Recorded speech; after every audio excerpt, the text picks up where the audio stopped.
जय हिंद, नमस्कार, वंदे मातरम। सभी को क्लास आज की शुरू हो चुकी है और इस क्लास में आज आप देखेंगे 3 ओरिजिनल पेपर में से गणित और रीजनिंग के प्रश्नों का सॉल्यूशन हम यहाँ पे करने वाले हैं।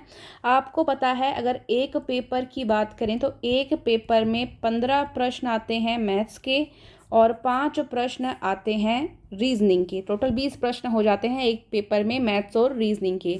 तो 3 पेपर हम करेंगे तो हमारे पास टोटल आज प्रश्न होंगे 60 प्रश्नों का सॉल्यूशन हम करने वाले हैं, जिसमें 45 प्रश्न तो रहेंगे आपके मैथ्स के और बाकी 15 प्रश्न आपके रीजनिंग के रहेंगे, जो कि पीछे ओरिजिनल पेपर में आए हुए प्रश्न हैं। ठीक है, तो क्लास को जल्दी से शेयर कर दीजिए और अपने कॉपी पेन अपने हाथ में ले लीजिए ताकि आप प्रश्नों को इजीली सॉल्व कर पाएं।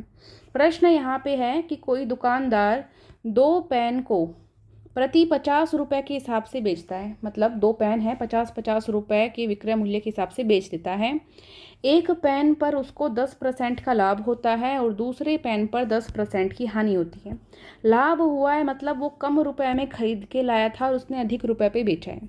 यहाँ हानि हुई है मतलब अधिक रुपए में खरीद के लाया था और कम रुपए पे बेचा है। अब आगे प्रश्न में क्या पूछा है देखिए। तो बताओ कि उसको कितने प्रतिशत लाभ या हानि हुई। कितने प्रतिशत लाभ या हानि हुई। एक बात आप हमेशा याद रखना, एक छोटी सी ट्रिक समझ लीजिए आप इसको, कि जब भी कोई वस्तु कोई दुकानदार बेचता है, सेम रुपए पे बेचे, सेम लाभ कमा रहा है और सेम ही हानि हो रही है, ठीक है, उस प्रश्न में आपको कुछ भी नहीं करना। यहाँ पे जो भी आपको प्रतिशत दिया हुआ हो, जो भी प्रतिशत लाभ हानि का दिया हुआ हो, उसकी स्क्वायर कर दो। 10 की क्या कर दो, स्क्वायर कर दो और बटे में 100। 10 की स्क्वायर करोगे 100 हो जाएगा, बटे में 100 है, 2 जीरो काटोगे 1 आएगा। 1 आएगा भाई, जीरो मत कर देना। तो 1%। और हमेशा ऐसे प्रश्नों में हानि होती है, याद रख लो। हमेशा ऐसे प्रश्नों में क्या होती है, हानि। तो फटाफट से उत्तर आ गया, कुछ भी नहीं करना पड़ा आपको। 1% हानि। नेक्स्ट क्वेश्चन आप देखोगे उससे पहले इसको आप इरेज कर लीजिए ताकि आप यहाँ पे सॉल्यूशन कर पाएँ। चलिए, ये प्रश्न है आपके पास यहाँ पे, ये भी सरलीकरण का प्रश्न है। अब ऐसे प्रश्न को आप या तो ऐसे कर सकते हो कि पहले 999 की स्क्वायर करो, फिर 998 की स्क्वायर करो और फिर इनको माइनस करो। ये बहुत बड़ा हो जाता है। तो आपने 8वीं क्लास में एक प्रश्न पढ़ा है, एक सूत्र पढ़ा है क्या, कि a की स्क्वायर माइनस b की स्क्वायर क्या होता है भाई। एक बार इनको जोड़ते थे a प्लस b, एक बार इनको घटाते थे। 8वीं क्लास में, 7वीं क्लास में आपका पढ़ा हुआ है बहुत अच्छे से, ठीक है। a की जगह आप मानो क्या है 999, b की जगह आप मानो क्या है 998। सूत्र में वैल्यू पुट करो, मतलब एक बार इनको जोड़ दो और एक बार इनको घटा दो। जोड़ दिया और घटा दिया। घटाने पे आपको पता है 1 आएगा, तो बार बार लिखने की आपको आवश्यकता है नहीं, मैं समझाने के लिए लिख देती हूँ। ये 1997 हो जाता है और ये यहाँ पे 1 आता है। 1 को इससे गुणा करते हैं, 1997 ही होगा। आपको लिखने की आवश्यकता नहीं है, सीधे उत्तर पर जाइए, बी ऑप्शन आपका राइट हो जाएगा, ठीक है। फिर ये एक और सरलीकरण का प्रश्न आपके एग्जाम में इस तरह से आया हुआ था। आपको पता है जब आपको 16 का अंडर रूट करना होता है तो इसको हम लिखते हैं 4 गुणा 4। 2 जोड़े बन रहे हैं, अंडर रूट से बाहर आ जाता है, 4 उत्तर होता है। अब यहाँ पे दशमलव आ चुका है। जब 4 संख्या बाद में दशमलव है तो इसको हम किस तरह से लिखेंगे, 0.04 गुणा 0.04। इन दोनों का गुणा करते हैं तो हमारे पास यही संख्या आती है, आपको पता है। अब आपको पता है कि जब आपके पास यहाँ पे अंडर रूट है तो इनके ऊपर भी क्या लगा दीजिए, अंडर रूट लगा दीजिए। और जब भी हमारे पास कोई दशमलव वो पॉइंट हो तो उसकी लेफ्ट साइड पर हम 0 लगा लेते हैं ताकि हमारा जो पॉइंट है, दशमलव है, वो उभर कर साफ साफ दिख सके और उसमें कोई भी तकलीफ नहीं होती है, ठीक है। 2 के जोड़े सेम बन रहे हैं तो ये आपका उत्तर आ जाएगा, अंडर रूट हट जाएगा। ये देखो एक जैसे से ऑप्शन है, ध्यान से चुनना है आपको। नेक्स्ट क्वेश्चन, 6 लीटर चीनी के विलयन में 4% चीनी है। 6 लीटर का विलयन है, 6 लीटर का क्या है, विलयन है। ये लीटर में है, एक बार इसको ml में देख लीजिए। 1000 से गुणा करेंगे तो 6000 ml विलियन आपके पास आ जाएगा, ठीक है। क्या कहा कि इसमें 4% चीनी है। तो आप चीनी देख लोगे पहले कि चीनी की मात्रा, चीनी की मात्रा देखो, एक एक स्टेप करेंगे ताकि आपको आराम से समझ में आए। 6 लीटर विलियन में चीनी की मात्रा आप देख रहे हो, कितने लीटर विलियन में, 6 लीटर विलियन में। कैसे करोगे, 6 लीटर को हमने 1000 ml, ये 6000 ml में कन्वर्ट कर लिया है। चीनी की मात्रा 4% है, तो 4% का अर्थ बटे में 100, इनको आप कट कर लीजिए। इनको आप काटेंगे तो 2 0 से 2 0 कट जाएगी और ये कितना आ जाएगा आपके पास 240 ml। ये 6 लीटर विलियन में चीनी की मात्रा आई है। ठीक है, अब आपको क्या कहा है प्रश्न में कि 1 लीटर पानी वाष्पित कर दिया जाता है। 1 लीटर पानी उड़ा दिया, जो 6 लीटर का विलियन था उसमें से 1 लीटर पानी उड़ा दिया, तो अब आपके पास कितना पानी बच जाएगा? 5 लीटर पानी बच जाएगा। शेष बचा पानी या सॉरी शेष बचा विलियन, शेष बचा विलियन कितना हो जाएगा? 6 लीटर था, लीटर को हम ml में मान रखे हैं, इसमें से हम 1 लीटर यानी कि 1000 ml माइनस कर देते हैं, 5000 ml आपके पास विलियन बच जाता है। ठीक है, ये लिखने की ज़रूरत नहीं है, आप सीधा समझ पा रहे हैं। 6 में से 1 गया, 5 लीटर, लीटर को मिलीलीटर में चेंज किया तो 5000 ml। ठीक है, ये आपके पास अभी विलियन बचा हुआ है। अब आपको क्या करना है कि शेष बचे विलियन में चीनी की प्रतिशत मात्रा कितनी होगी। तो जो शेष बचा विलियन है इसमें चीनी की मात्रा आप निकालोगे तो चीनी यहाँ पे कितनी है? 240 ml। अब विलियन कितना है हमारे पास? 5000 ml। और प्रतिशत मात्रा निकालनी है तो गुणा में 100 करते ही हैं, आपको पता है। 3 0 से इन 3 0 को काट दो, 24 में आप भाग दो 5 का, कितना आता है? 4 से 4/5%। ये आपका उत्तर हो जाएगा, जो कि सी ऑप्शन में आपको पूरा पूरा सही सही मिल रहा है। नेक्स्ट प्रश्न करने से पहले आप यहाँ से इसको इरेज कर लीजिए ताकि यहाँ पे आप इसका सॉल्यूशन कर पाएँ। चलिए फटाफट से प्रश्न को सॉल्व करते हैं। एक वर्गाकार और एक आयताकार खेत के परिमाप बराबर हैं। देखो, वर्ग आपको पता है इस तरह से बनता है, ठीक है, और आयत आपको पता है इस तरह से बनती है। तो एक क्या है आपके पास? वर्ग है, एक है आपके पास आयत। दोनों के परिमाप, परिमाप का अर्थ आप समझिए कोई भी आकृति है, उस आकृति की सभी भुजाओं का योग परिमाप होता है। ठीक है, सभी भुजाओं का योग परिमाप होता है किसी भी आकृति का। आगे प्रश्न को पढ़िए। यदि वर्ग की भुजा 60 सेंटीमीटर है, वर्ग की भुजा कितनी है? 60 सेंटीमीटर, और आयत की लंबाई है 70 सेंटीमीटर, तो आयत का क्षेत्रफल ज्ञात करना। आयत के क्षेत्रफल का सूत्र आपको पता है, लंबाई गुणा चौड़ाई होता है। तो लंबाई आपके पास 70 दी हुई है, चौड़ाई आपको पता नहीं कितनी है, चौड़ाई आप ज्ञात कर लोगे। ठीक है, कैसे ज्ञात करोगे? आपको परिमाप दिया हुआ है, प्रश्न वाले ने क्या दिया है? परिमाप दिया है। तो वर्ग का परिमाप बराबर है आयत का परिमाप। इस चीज़ का फ़ायदा उठाओ और चौड़ाई का मान निकालो। ठीक है, बराबर है आयत का परिमाप। ठीक है, निकालो। वर्ग के परिमाप का सूत्र होता है 4 गुणा भुजा। 4 बार भुजा को जोड़ देंगे, परिमाप आ जाएगा। आयत का परिमाप भी सीधे आप देख सकते हो, 2 बार चौड़ाई को जोड़ो, 2 बार लंबाई को जोड़ो, या फिर सूत्र भी आपको पता है 2 गुणा लंबाई, इसको लंबाई लिखिए, 2 गुणा लंबाई प्लस चौड़ाई, ये सूत्र होगा, 2 कॉमन आ गया। ठीक है, तो 4 गुणा भुजा का मान यहाँ पे कितना है? 60 है, वर्ग की भुजा। 2 गुणा आयत की भुजा यहाँ पे आयत की लंबाई यहाँ पे 70 है, चौड़ाई आपको पता नहीं, आप इसको b मान लीजिए। ठीक है, इतना आपने अभी तक मान रख लिया है। ठीक है, इसको सोल्व करके b की वैल्यू निकालिए। 4 को 6 से गुणा करेंगे, आपके पास आ जाएगा 24, एक 0 और है। ये 2 यहाँ पर गुणा में है, या कि यहाँ भाग में हो जाएगा, यहाँ बचेगा 70 प्लस b। इसको हम डिवाइड कर लेंगे, 120 हो जाएगा। 70 यहाँ प्लस में है, यहाँ आके माइनस में हो जाएगा। b की वैल्यू आपके पास आ जाती है 50। b की वैल्यू 50 आ गई। आपको क्या निकालना है? आयत का क्षेत्रफल निकालना है। क्षेत्रफल मतलब एरिया निकालना है। लंबाई गुणा चौड़ाई, ये सूत्र आपको पता है। लंबाई की वैल्यू आपको 70 दी हुई है, चौड़ाई की वैल्यू 50 आपने निकाल ली है। और अब इनको आपस में क्या कर लीजिए? गुणा कर लीजिए, सीधा सीधा आपके पास उत्तर आ जाएगा 3500। और ये सेंटीमीटर में है, क्षेत्रफल हमेशा स्क्वायर में होता है, तो सेंटीमीटर स्क्वायर या वर्ग सेमी 3500 उत्तर आना चाहिए। सी ऑप्शन में आपको मिल रहा है, बिल्कुल सही जवाब आपका, बहुत बढ़िया। फटाफट से अपने दोस्तों के साथ क्लास को शेयर करेंगे। अगर आपको इसकी ई बुक PDF चाहिए तो डिस्क्रिप्शन में और कमेंट बॉक्स में लिंक है, आप तरुणा डिफेंस एकेडमी का ऐप डाउनलोड कर सकते हैं, अपने मोबाइल में पढ़ सकते हैं वहाँ से ई बुक को बाय करके, ठीक है। और फ्री नोट्स भी उसमें अवेलेबल है अगर आप देखना चाहें। नेक्स्ट क्वेश्चन देखिए, वह संख्या ज्ञात करें जिसका 1/3 उसके 5वें भाग से 16 अधिक है। एक टाइप का इजी क्वेश्चन है, ये इजी ही बोल सकते हैं इसको, क्योंकि जो भी प्रश्न में आपको कहा जाए बस आपको वही करना है। मान लेते हैं वो संख्या क्या है, x है। मान लिया वो संख्या x है।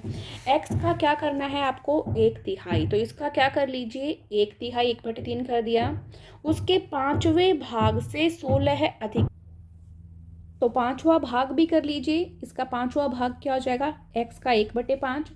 तो अधिक है कम है ये चीज़ें क्या होती है, अंतर होता है। तो इन दोनों का क्या करेंगे, अंतर करेंगे, माइनस करेंगे, बराबर कितना होना चाहिए, ये 16 अधिक है ना, तो बराबर कितना होना चाहिए, 16 होना चाहिए। लघुत्तम लेंगे, यहाँ पे 15 आ जाएगा, 15 यहाँ पे आ जाएगा 5x माइनस 3x बराबर में कितना है आपके पास, 16 है, ठीक है।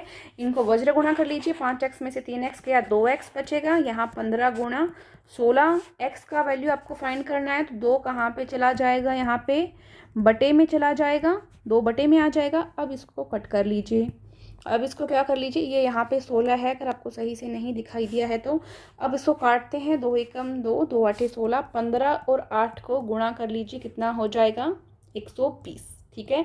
तो 120 यहाँ पे x की वैल्यू आपकी आई है, आपको वो संख्या ही ज्ञात करनी थी, वो संख्या आपने x मान रखी थी, तो डायरेक्ट आपके पास 120 उत्तर आ जाता है, ठीक है।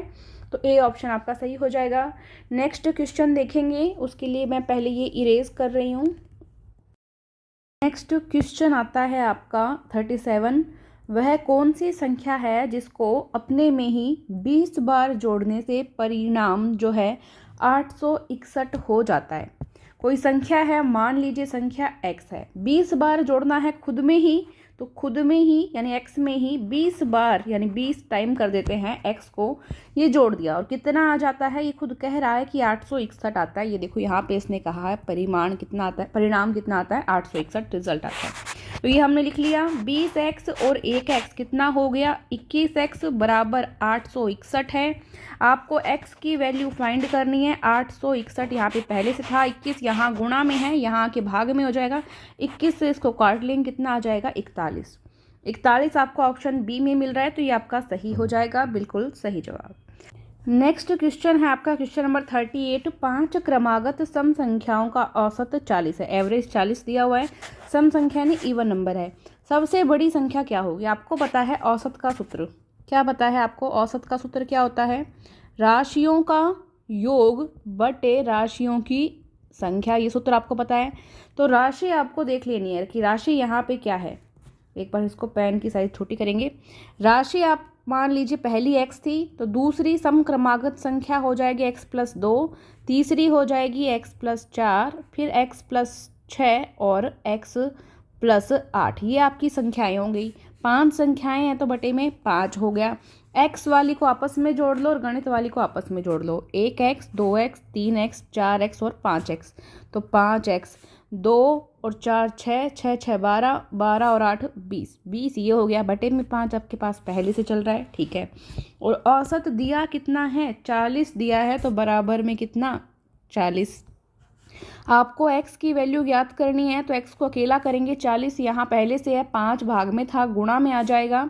नेक्स्ट में आप क्या करोगे, 20 यहाँ प्लस में है, 20 यहाँ जाके माइनस में हो जाएगा, 4 5 20, पहले इनको गुणा कर लो आपस में, ये 200 हो जाएंगे, 20 माइनस में आ गया। अब यहाँ पे 5x पड़ा है, 200 में से 20 माइनस करोगे 180, 5 यहाँ गुणा में है, यहाँ से इसको भाग में ले जाओ, 5 का इसके अंदर भाग दे दो, 36 आ जाएगा। x की वैल्यू आई है अभी आपके पास। अब आपको क्या ज्ञात करना है, सबसे बड़ी संख्या, सबसे बड़ी संख्या पूछिए ना आपसे, तो सबसे बड़ी संख्या हमारे पास यहाँ पे हमने क्या मान रखी है, x+8, सबसे बड़ी संख्या x+8 है, तो x+8 कितना हो जाएगा, 36 + 8 44 हो जाएगा। और सबसे छोटी संख्या पूछा जाता तो छोटी संख्या देखो x ही थी, तो मतलब 36 ही आपका उत्तर हो जाता अगर छोटी संख्या पूछता। अभी आपका बड़ी संख्या उत्तर है 44।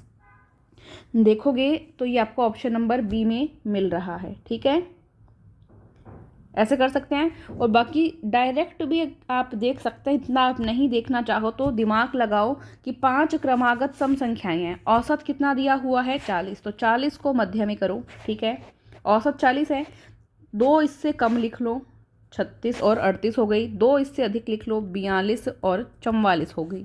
ठीक है, तो सबसे बड़ी संख्या का हमें आइडिया लग जाएगा कि 44 है, ऐसे आइडिया भी आप लगा सकते हो। ठीक है, नेक्स्ट क्वेश्चन देखते हैं। यदि 480 का 75% बराबर क्वेश्चन मार्क गुणा 15 हो तो क्वेश्चन मार्क का मान ज्ञात कीजिए। कर सकते हो आप, इसको इरेज कर दीजिए एक बार। चलिए, 480 का अर्थ होता है गुणा, 75% का अर्थ होता है बटे में 100 बराबर क्वेश्चन मार्क गुणा 15। क्वेश्चन मार्क का मान निकालना है, 15 यहाँ गुणा में है, दूसरी साइड जाके भाग में आ जाएगा। उससे पहले एक जीरो से एक जीरो काट लेती हूँ मैं। 48 गुणा 75 बटे 10 और ये 15 भी यहाँ पे भाग में आ जाएगा। ठीक है, क्योंकि दूसरी साइड गुणा में था। ये क्वेश्चन मार्क की आपके पास वैल्यू आ जाएगी। अब वो जो कटता है आपसे उसको काट लीजिए, तो 15 से कट जाएगा, 15 पंचे 75, 5 एकम 5, 5 दूनी 10 और ये कट जाएगा 24 उत्तर आना चाहिए। देखिए ऑप्शन में मिल रहा है कि आपको, बिल्कुल मिल रहा है, सी ऑप्शन आपका क्या हो जाएगा, सही हो जाएगा। ठीक है, नेक्स्ट क्वेश्चन देखते हैं। किशन उसी कार्य को 12 दिन में तथा रामू उसे 15 दिन में पूरा कर सकता है। कोई काम है, उसको किशन तो करता है 12 दिन में, रामू करता है 15 दिन में, तो बताओ दोनों मिलकर उस काम को कितने दिन में पूरा कर लेंगे।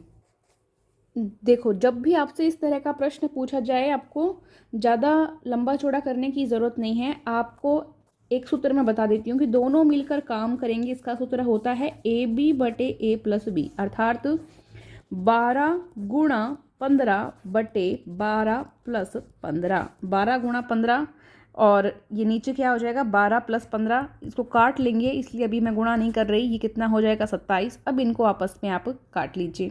जब आप आपस में इसको काट लेंगे तो 6 सही 2 बटे 3 आएगा आपका, और ये आपको ऑप्शन नंबर डी में मिल जाएगा। तो इतने दिन इनको काम को पूरा करने में लगेंगी। ठीक है, तो ये छोटा सा सूत्र है।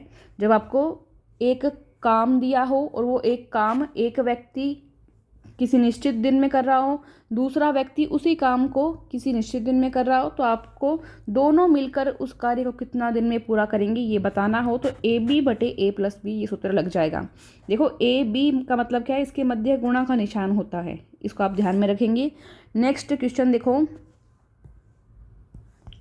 एक नाव की चाल 8 किलोमीटर प्रति घंटा है तथा नदी की चाल 6 किलोमीटर प्रति घंटा है, तो बताओ धारा की दिशा में नाव की चाल क्या होगी। ठीक है, देखो धारा की दिशा में जाने से नाव का वेग क्या होता है, हमेशा बढ़ता है। मतलब जब नाव धारा की दिशा में जा रही होती है तो दोनों की जो चाल होती है, उन दोनों की चाल को क्या कर देते हैं, हम जोड़ देते हैं। और जब दिशा विपरीत होती है, मतलब नाव की चाल अलग होती है, धारा की चाल अलग होती है, तो जो उनकी वेग होता है, जो उनकी चाल होती है, उसको हम हमेशा घटाते हैं। तो अब क्या है कि दोनों की चाल सेम है, नाव की चाल भी और नदी की चाल भी, दोनों सेम दिशा में हैं, तो क्या होगा, ये दोनों आपस में जुड़ जाएंगी। तो 8 प्लस 6 कितना हो गया 14 किलोमीटर पर आवर, ये आपका उत्तर आ जाएगा। कुछ भी नहीं करना पड़ा आपको, बी ऑप्शन सही है। ठीक है, तो इसके लिए बस आपको ये बात याद रखनी थी कि जब सेम डायरेक्शन में हो तो जुड़ेगा, सेम डायरेक्शन में नहीं हो तो आपस में घट जाएंगे। ठीक है, नेक्स्ट क्वेश्चन देखेंगे हम। तरुणा जब 3 किलोमीटर प्रति घंटा की चाल से बाजार जाती है तो 9 मिनट देरी से पहुंचती है। जब वह 5 किलोमीटर प्रति घंटा की चाल से जाती है तो 7 मिनट पहले पहुंच जाती है। तो उसके घर से बाजार की दूरी क्या है, उसके घर से बाजार की दूरी क्या है। देखो, जब भी इस तरह का प्रश्न आपसे पूछा जाए तो आप एक ट्रिक लगा सकते हो, बहुत ही प्यारी सी ट्रिक है। क्या है, आपको दूरी निकालनी है, घर से बाजार की दूरी निकालनी है ना, तो इस केस में दूरी कैसे निकलेगी? दोनों चाल दी हुई है, एक चाल ये है, एक चाल यहाँ पे ये रही, दो चाल दी है, दोनों चालों को गुणा कर दो, चालों का गुणनफल, चालों का गुणा, ठीक है, बटे में चालों का अंतर, दोनों चालों का डिफरेंस निकालो, चालों का अंतर। अंतर क्यों निकाला भाई मैंने? अंतर क्यों निकाला? क्योंकि यहाँ पे डिफरेंस आ रहा है ना, एक बार जल्दी पहुँच रही है, एक बार लेट पहुँच रही है, ठीक है। और गुणा समय का अंतर, गुणा क्या करना है आपको? समय का अंतर। ये सूत्र आपको ध्यान में रखना है और इससे फटाफट आपका सवाल हो जाएगा। कैसे होगा देखो, चालों का गुणा करो, एक तो यहाँ पे 3 है, एक यहाँ पे 5 है, तो 3 गुणा 5, ठीक है, बटे में आपके पास क्या आएगा? चालों का अंतर। तो अंतर कितना है देखो, एक तो 5 किलोमीटर प्रति घंटा है, एक 3 किलोमीटर प्रति घंटा है, तो 5 माइनस 3, ठीक है। अब ध्यान देने वाली बात यह है कि समय आपको देखना है। एक बार वो क्या करती है, 9 मिनट लेट पहुंचती है, एक बार क्या करती है, वो 7 मिनट पहले पहुंचती है। तो 9 में से 7 घटेगा नहीं, ये जुड़ेंगे, क्योंकि एक पहले पहुंच रहा है और एक बाद में पहुंच रहा है, विपरीत चीज़ें हो गई ना, तो आपस में जुड़ेंगी। ये समय का अंतर जो होगा वो एक्चुअल में माइनस नहीं करना है आपको, यहाँ पे एक्चुअल में आपको इनको जोड़ देना है, ठीक है। अगर इसमें ऐसे कहता सवाल में कि एक बार तो 9 मिनट लेट पहुंचती है, 9 मिनट लेट, और एक बार 7 मिनट लेट, दोनों टाइम में लेट ही पहुंच रही है, देरी से ही पहुंच रही है, तब क्या होता? तब आपको 9 माइनस 7 करना पड़ता, तब अंतर होता है एक्चुअल में इसका। लेकिन अब क्या है, एक बार देरी से पहुंच रही है, एक बार पहले पहुंच रही है, तो आपको क्या कर देना है? इनको जोड़ देना है, 9 प्लस 7 हो जाएगा यहाँ पे। अब आपको एक काम और करना है, यहाँ पे किलोमीटर प्रति घंटा में ये दिया हुआ है, देखो 9 मिनट 3 किलोमीटर प्रति घंटा, यहाँ है 5 किलोमीटर प्रति घंटा, और यहाँ पे ये मिनट दी हुई है, यहाँ पे ये मिनट दी हुई है, तो इसको किलोमीटर में इसको घंटे में बदलने के लिए आप क्या करोगे? 60 का भाग दे दोगे, ठीक है। घंटे में बदलने के लिए 60 का भाग देते हैं, क्यों? क्योंकि एक घंटे में मिनट होती है आपके पास 60। चलो अब फटाफट करो, 3 गुणा 5, ये कितना हो जाएगा? 15 हो जाएगा। 5 में से 3 गया 2, ऊपर 9 और 7 को जोड़ देंगे, 16 हो जाएगा, बटे में है 60। अब इनको काट लो, 15 एकम 15, 15 चौके 60, 4 एकम 4, 4 चौके 16, 2 एकम 2, 2 दूनी 4, 2 आता है यहाँ पे।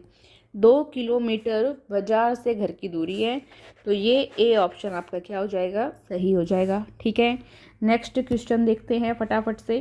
देखो, समय ज़रूर लग जाए पर सवाल समझ में आना चाहिए। सभी विद्यार्थी का दिमाग बहुत तेज़ नहीं हो पाता है, कुछ विद्यार्थी ऐसे हैं जिन्होंने मैथ्स नहीं पढ़ी है, तो उनके लिए आपको स्लो स्लो जो है एक एक स्टेप बतानी पड़ती है। नेक्स्ट क्वेश्चन, 1500 रुपये का 8% दर से 3 वर्ष का साधारण ब्याज ज्ञात कीजिए। 1500 रुपये मूलधन है, ठीक है। आपको PRT पता है, प्रिंसिपल रेट और टाइम। मूलधन यहाँ पे कितना है? 1500, रेट यहाँ पे 8%, समय यहाँ पे 3 वर्ष, ठीक है। सीधा सा सूत्र होता है किसका? सिंपल इंटरेस्ट का। क्या होता है? मूलधन गुणा दर गुणा समय बटे 100, PRT बटे 100। मान रखो 1500 गुणा 8 गुणा 3 बटे 100। अब जो कटता है वो काट दो, बाकी उत्तर आ जाएगा। 2 0 से 2 0 कट जाएगी, और बाकी इन सबको आपस में आप गुणा कर लेना, कितना आ जाएगा? 8 या 24, 15 से फिर गुणा करोगे 360, लगभग 360 रुपये आपको उत्तर आना चाहिए। देखो ऑप्शन में है क्या? बिल्कुल सी ऑप्शन आपका क्या हो जाएगा? सही हो जाएगा। अब एग्जाम में आपको ये सूत्र वगैरह ये सब लिखने की आवश्यकता नहीं होती है, ये बस समझाने के लिए बताया, आपको डायरेक्ट ये स्टेप लिखनी है, ठीक है। नेक्स्ट क्वेश्चन यहाँ पे है, 240 को 240 से गुणा कर रहा है, 60 को 480 से गुणा कर रहा है, फिर 60 को 60 से गुणा कर रहा है, और बोल रहा है कि हल करो। क्या बोल रहा है? हल करो। देखो, इसको किसी और तरीके से आप कर सकते हो क्या? अगर आपको समझ में आ रहा है तो कोई और तरीका हो सकता है क्या इसको सोल्व करने का? बिल्कुल हो सकता है। देखिए क्या करो आप कि यहाँ पे ए को मान लो 240, 240 जो संख्या है इसको ए मान लिया हमने, और ये जो 60 संख्या है इसको मैंने क्या मान लिया? बी मान लिया, ठीक है। a प्लस बी की होल स्क्वायर का सूत्र आपका पढ़ा हुआ है, क्या पढ़ा है? a² plus 2ab plus B square, ये आपका पढ़ा हुआ है। बिल्कुल पढ़ा हुआ है। तो इस सूत्र में ये वैल्यू समझ में आ रही है आपको? ये क्या हो गया, a गुणा a मतलब a स्क्वायर, ये यहाँ पे क्या हो गया 2 गुणा 240, एक मिनट इसको थोड़ा बड़ा करते हैं, 2 गुणा 240 गुणा 60, 480 को ऐसे 2 गुणा 240 लिख सकती हूँ, और प्लस ये 60 और 60 की स्क्वायर यानी b स्क्वायर होता है। तो ये सूत्र इस तरह से आपका बन पा रहा है। तो इसकी जगह हम डायरेक्ट a प्लस बी की होल स्क्वायर कर देंगे, यानी 240 और 60 को जोड़ा और इसकी क्या कर दी, होल स्क्वायर कर दी हमने। ठीक है, तो इनको जोड़ेंगे कितना हो जाएगा 300, और 300 की स्क्वायर कितना हो जाएगा आपके पास 2 0 और एक्स्ट्रा कर देना। ठीक है, ये आपका उत्तर आ जाएगा। कहाँ पे है, ये रहा, ए ऑप्शन में आपको मिल रहा है। तो इस तरह से इसको देखते ही आपको समझ में आ जाना चाहिए था कि ये सूत्र बन रहा है, a प्लस बी की होल स्क्वायर का सूत्र बन रहा है। ये चीज़ आपको समझ में देखते ही आ जानी चाहिए थी। तो आपका दिमाग मतलब तेज चलता है। चलो नेक्स्ट क्वेश्चन हम देखेंगे अभी। x की वैल्यू आपको फाइंड करनी है यहाँ पे। ठीक है, x की वैल्यू फाइंड करनी है, कर सकते हैं आप। देखो आपको यहाँ पे ये एक रेखिक कोण युग्म दिया हुआ है, इस पे जितने भी कोण बनेंगे उन सभी कोणों का योग कितना होगा 180 होगा। कितना होगा 180 होगा। या फिर चाहे ये भी अगर आप लें तो इस पर बनने वाले जो यहाँ पे जो कोण बनेंगे इनका योग भी 180 होगा। मतलब कोई भी सीधी लाइन अगर आप देखते हैं उस पर बनने वाले सभी कोणों का योग कितना होता है 180 होता है। अब आप अगर देखें तो ये 5x है, तो ये सामने वाली भुजा भी कितनी होगी, सामने वाला कोण भी कितना होगा 5x होगा, क्योंकि शीर्षाभिमुख कोण होता है, ये भी 5x हो जाएगा। तो हम ये वाली लाइन ले लेते हैं, तो 3x plus 5x plus x बराबर कितना होना चाहिए 180 डिग्री के कोण होने चाहिए। ये सभी मिला के 3x 5x और x को जोड़ लेते हैं, कितना हो जाता है 9x बराबर 180 डिग्री। आपको x की वैल्यू फाइंड करनी है, तो 9 यहाँ पे कहाँ चला जाएगा भाग में, x की वैल्यू आ जाएगी यहाँ पे 20। आपको क्या ज्ञात करना है, x की वैल्यू ही ज्ञात करनी है। तो डी ऑप्शन आपका क्या हो जाएगा, सही हो जाएगा। ठीक है, अब आपके रीजनिंग के प्रश्न आ जाते हैं सामान्य बुद्धिमत्ता के। ठीक है, तो क्वेश्चन नंबर 46 देख पा रहे हैं आप। इसमें एक सीरीज दी हुई है और बोल रहे हैं कि इसका जो नेक्स्ट जो पद है वो आपको ज्ञात करना है, क्या होगा। 2 से यहाँ 6 पे आता है, तो 2 को 3 से गुणा करते हैं तो 6 आता है, 6 को 3 से गुणा करते हैं 18 आता है, 18 को 3 से गुणा करते हैं 54 आता है, 54 को फिर 3 से गुणा करते हैं 162 हमको ऑप्शन में मिल रहा है। ए ऑप्शन आपका सही हो जाएगा। ठीक है, कोई डरने वाली बात इसमें थी ही नहीं। नेक्स्ट क्वेश्चन आप देख पा रहे हैं, जून को एक कूट भाषा में PQRS लिख दिया, अगस्त को ये लिख दिया, तो उसी कूट भाषा में गेस्ट को क्या लिखेंगे। ठीक है, देखो ऐसे सवाल जब आपके सामने आए तो आप एक साइड में बना के भी देख सकते हैं, चाहे तो GUNE, ज़्यादा टाइम नहीं लगेगा। जून को क्या लिखा है PQRS। ठीक है, अगस्त को क्या लिखा है AUGUST, अगस्त को लिखा है यहाँ पे WQFQM, गलत मत लिख देना, ध्यान से लिखना। ठीक है, अब आप मिलान कर लीजिए, हमें किसको देखना है, हमें देखना है यहाँ पे गेस्ट को, GUEST को, GUEST। ठीक है, जी को क्या लिखा हुआ है, जी को देखेंगे तो जी को देखो F लिखा है, तो जी की जगह हम क्या लिखेंगे F। यू आगे क्या है, यू देखना है, तो यू को क्या लिखा है Q लिखा है, तो यू की जगह हम लिखेंगे Q। S, अब आगे E देखना है हमें, E की जगह क्या लिखा है S लिखा है, तो इसको हम S लिखेंगे। आगे S देखना है, S की जगह देखो M लिखा हुआ है, तो हम M लिखेंगे। आगे T देखना है, तो T की जगह N लिखा हुआ है, तो N लिखेंगे। तो हमारे पास ये समीकरण उभर कर आ जाएगी FQSMN, FQSMN, ये ए ऑप्शन में आपको मिल रहा है। ठीक है, इतना लिखने की भी ज़रूरत नहीं है आपको, आपके पास यहाँ भी लिखा हुआ है, आप यहाँ से देखकर भी कर सकते हैं कि जे को P लिखा है, यू को Q लिखा है, यहाँ से भी देख सकते हैं आप डायरेक्टली, पर गलत नहीं हो सवाल आपका, इसलिए इस तरह से अगर टाइम हो आपके पास तो ऐसे भी चेक कर सकते हैं। नेक्स्ट क्वेश्चन देखो, अंग्रेजी वर्णमाला में आपके दाएं से 17वें अक्षर के दाएं से ही 17वें अक्षर के दाएं 7वां अक्षर कौन सा होगा। जब दाएं से दाएं हो, दाएं से दाएं हो, तो इस तरह से आप देखोगे। एक तो आप लिख भी सकते हो अगर आपको डायरेक्ट अल्फ़ाबेट याद नहीं है तो। अब आपको पता है दाएं से 17वां अक्षर क्या होता है, जे होता है ना।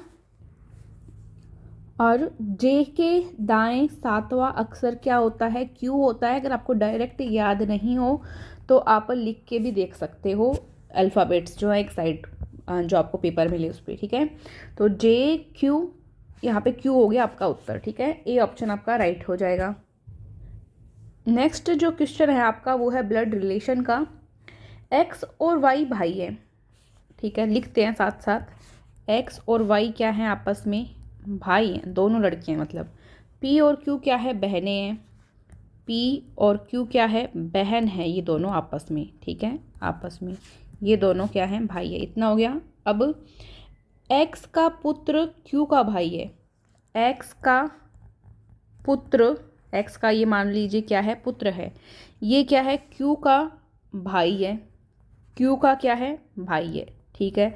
मतलब क्यू भी एक्स का बच्चा है, ये क्यू का भाई हुआ, एक्स का पुत्र, मतलब ये कौन है? एक्स का बच्चा है, ठीक है। आप बताइए कि वाई का पी से क्या संबंध है? वाई का इसका पी से क्या संबंध है, ये आपको बताना है। तो इसमें अगर आप एक चीज़ देखें, क्या कि ये भी एक्स का बच्चा, ये भी एक्स का बच्चा, ये दोनों आपस में बहनें हैं, मतलब ये पी क्या हो गई? एक्स की बेटी हो गई। पी क्या हो गई? एक्स की बेटी हो गई। अब आपको पता है वाई और एक्स आपस में भाई हैं, तो भाई की बेटी क्या होती है? भतीजी होती है। भाई की बेटी क्या होती है? भतीजी होती है। अब आपसे क्या पूछा है? वाई का पी से संबंध बताना है, मतलब ये क्या हो गया? इसका चाचा हो गया। अगर ऐसे पूछा जाए पी का वाई से संबंध, तो पी तो हो जाएगी नेफ्यू यानी कि भतीजी, और वाई क्या हो जाएगा? चाचा हो जाएगा। तो चाचा, बी ऑप्शन आपका क्या हो जाएगा? यहाँ पे सही हो जाएगा, ठीक है। बी ऑप्शन सही हो जाएगा, चाचा, अंकल। नेक्स्ट क्वेश्चन देखते हैं 50। 5 किलोमीटर चलने के बाद अनिल दाईं ओर मुड़ा। इसको साथ साथ करते हैं, चलिए। दिशा इसने अभी तक बताई नहीं है, शायद दिशा क्या अभी तक नहीं बताई गई है, तो कोई बात नहीं, पहले आप दिशा के बारे में समझिए। इस तरफ होता है, आपको पता है, पूर्व, पूर्व के अपोजिट होता है पश्चिम, और ऊपर की तरफ आपको मानना है यहाँ पे उत्तर, और नीचे की तरफ आपको मानना है दक्षिण। जब भी आप कोई सवाल करें ऐसे लिख लीजिए, ठीक है। अब यहाँ पे है कि 5 किलोमीटर चलने के बाद, बताया नहीं कहाँ से चलना है, कोई बात नहीं, हम हमारे हिसाब से मान लेते हैं। मान लिया यहाँ से चला, वो 5 किलोमीटर चल लिया, ठीक है। 5 किलोमीटर चलने के बाद अनिल दाईं ओर मुड़ा, दाईं तरफ मुड़ा, तो इसका दायां यहाँ पे इस तरफ होगा, तो दाईं तरफ मुड़ा और कितना चला? 3 किलोमीटर। 3 किलोमीटर फिर चल लिया। इसके बाद वह बाईं तरफ मुड़ा, फिर इसका बायां कहाँ हो गया? यहाँ हो गया, ठीक है। बाईं ओर मुड़ा और 8 किलोमीटर चला। 8 किलोमीटर तक चलना है, तो 8 किलोमीटर तक चला, ठीक है। अंत में अनिल दक्षिण दिशा की ओर जा रहा था। अंत में किस दिशा में जा रहा है? दक्षिण दिशा में जा रहा है। दक्षिण दिशा में जा रहा है लास्ट में। तो आगे क्या कहा है कि बताइए अनिल ने किस दिशा में यात्रा प्रारंभ की थी? वो किस दिशा में यात्रा उसने प्रारंभ की थी, ये बताना है। तो यहाँ पे आपने देखा कि सबसे पहले वो इसी दिशा में चला था, ये आप देख रहे हैं, इसी दिशा में। नीचे की तरफ कौन सी दिशा है?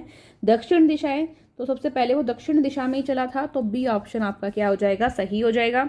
समझ में आ रहा है आपको? देखो, सबसे पहले हमने माना था कि वो इस दिशा में चला है, ठीक है, 5 किलोमीटर चला।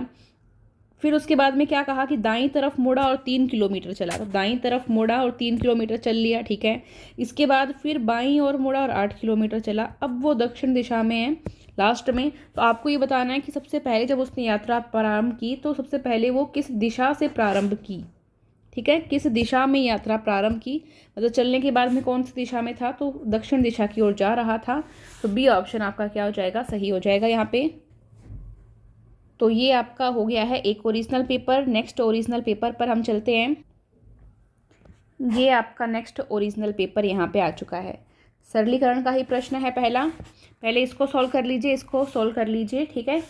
तो सबसे पहले इसको सॉल्व करके देखते हैं।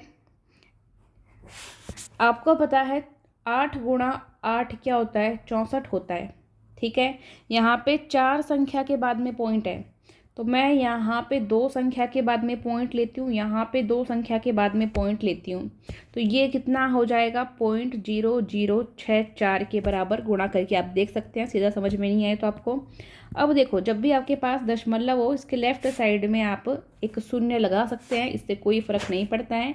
फ़र्क ये पड़ता है कि विजिबल हो जाता है, इस तरह से आपको लगा देना चाहिए। ठीक है, तो मैं यहाँ पे इसकी जगह पे 0.08 गुणा 0.08 लिख सकती हूँ। जब ये संख्या डबल होती है तो आपको पता है अंडर रूट हट जाता है। तो अंडर रूट 0.0064 की वैल्यू क्या आ जाएगी, 0.08 आ जाएगी। क्योंकि 2 जोड़े जब बन जाएं तो ऊपर से अंडर रूट हट जाता है और एक संख्या आ जाती है आपके पास। तो मैं इसकी जगह ये 0.08 लिख रही हूँ। ठीक है, लिख देते हैं। 0.01 पहले से था और अंडर रूट वाली संख्या की जगह हमने ये लिख दिया। इन दोनों को आपस में जोड़ लो। आपस में जोड़ना आता है, पॉइंट के नीचे पॉइंट आना चाहिए। ये बात सुन लेना आप लोग आराम से। ये आपके पास संख्या आ जाएगी। ठीक है, 0.09। अब इसका अंडर रूट कर दीजिए। इसको हम, आपको पता है, ऐसे लिख सकते हैं या नहीं लिख सकते। तो 2 जोड़े बन रहे हैं, ऊपर से अंडर रूट हट जाएगा तो 0.3 आपका उत्तर आ जाएगा। ये आपको मिल रहा है ऑप्शन नंबर सी में। ठीक है, पॉइंट का ध्यान रखना है। अगर दशमलव का ध्यान नहीं रखा तो सवाल गलत हो सकता है। तो ज़्यादा जल्दीबाजी की हमें ज़रूरत नहीं है, पर्याप्त समय हमारे पास एग्जाम में होता है। नेक्स्ट क्वेश्चन देखेंगे आप। यहाँ पे ये भी एक तरह से बोर्ड मार्क्स का है, सरलीकरण का प्रश्न आप मान सकते हैं। तो 0.5 है। ठीक है, डिवाइड कर रही हूँ मैं भाग में, भाग को बटे में लिख सकते हैं, लिख दिया मैंने। चलो, प्लस 0.25 गुणा 0.05। ठीक है, अब यहाँ पे देखो कि एक संख्या के बाद में यहाँ पॉइंट है, एक संख्या के बाद में यहाँ पॉइंट है, दोनों को हटा देते हैं। 5/125 हो जाता है। तो 5 में 125 का भाग देते हैं तो ये कितना आता है, 0.04 आता है। ऐसे दे सकते हो आप, भाग दे के देख सकते हो। ठीक है, अब इनको आपस में हम गुणा कर लेते हैं। तो ये लगभग आपका 1 2 5 आ जाएगा। 1 0 और आपको एक्स्ट्रा चाहिए। यहाँ पे देखो, 2 संख्या बाद में पॉइंट, 2 संख्या बाद में पॉइंट, 4 संख्या के बाद में पॉइंट आना चाहिए। तो हमारे पास 3 ही संख्या हुई थी, गुणा करते हैं तो 1 0 और लगाएंगे और अब यहाँ पॉइंट लगा देंगे हम। तो ये हमारा 4 संख्या के बाद में पॉइंट आ जाएगा। पॉइंट शो हो सके इसलिए लेफ्ट साइड में हम 1 0 और लगा लेते हैं। अब इनको आपको जोड़ना है। जोड़ेंगे कैसे, दोनों संख्याओं में दशमलव को दशमलव के नीचे लिखना है, तभी आपका जोड़ जो है सही होगा। अब जोड़िए, 5 2 5 0 0। ये आपका उत्तर आना चाहिए। कौन से ऑप्शन में मिल रहा है, ए ऑप्शन में आपको मिल रहा है। तो ए ऑप्शन आपका क्या हो जाएगा, सही हो जाएगा। तो जल्दीबाजी ना करें। ऐसे सवाल हमको देखने में इजी लगते हैं, इजी होते भी हैं, लेकिन जल्दीबाजी में गलत होने की संभावना रहती है। नेक्स्ट क्वेश्चन देखो आप। एक त्रिभुज है ABC। ठीक है, त्रिभुज बना लेते हैं। त्रिभुज कैसा होता है आपको बनाना आता ही है, इस तरह का होता है कुछ। ठीक है, तो ये त्रिभुज हो गया। त्रिभुज ABC में यदि कोण A का मान कितना है, 71, ये मान लेते हैं। ये A, ये B, ये C।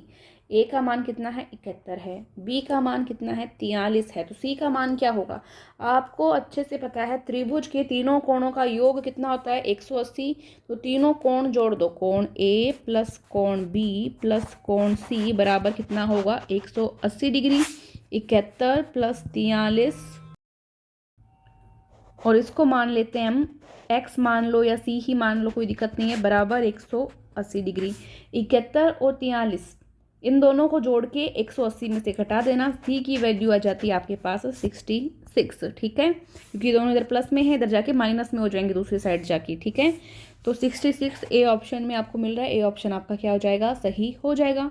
नेक्स्ट क्वेश्चन है, बहुत ही अच्छा है। एक गोले का पृष्ठ क्षेत्रफल आपको इतना दिया हुआ है, तो इसकी त्रिज्या ज्ञात कीजिए। कोई गोला है तो पहले गोला बना लीजिए। गोला देखो 3D में होता है तो हम उसको इस तरह से ही बना पाते हैं। 2D के अंदर तो इस तरह से ही बनेगा। तो गोले का पृष्ठीय क्षेत्रफल आपको पता होना चाहिए। गोले के पृष्ठीय क्षेत्रफल का सूत्र क्या होता है, 4πr²। ठीक है, होता है। बराबर आपको कितना दिया हुआ है, 3844, और पाई भी है साथ में, पाई लिखना मत भूलें। ठीक है, पाई भी है साथ में।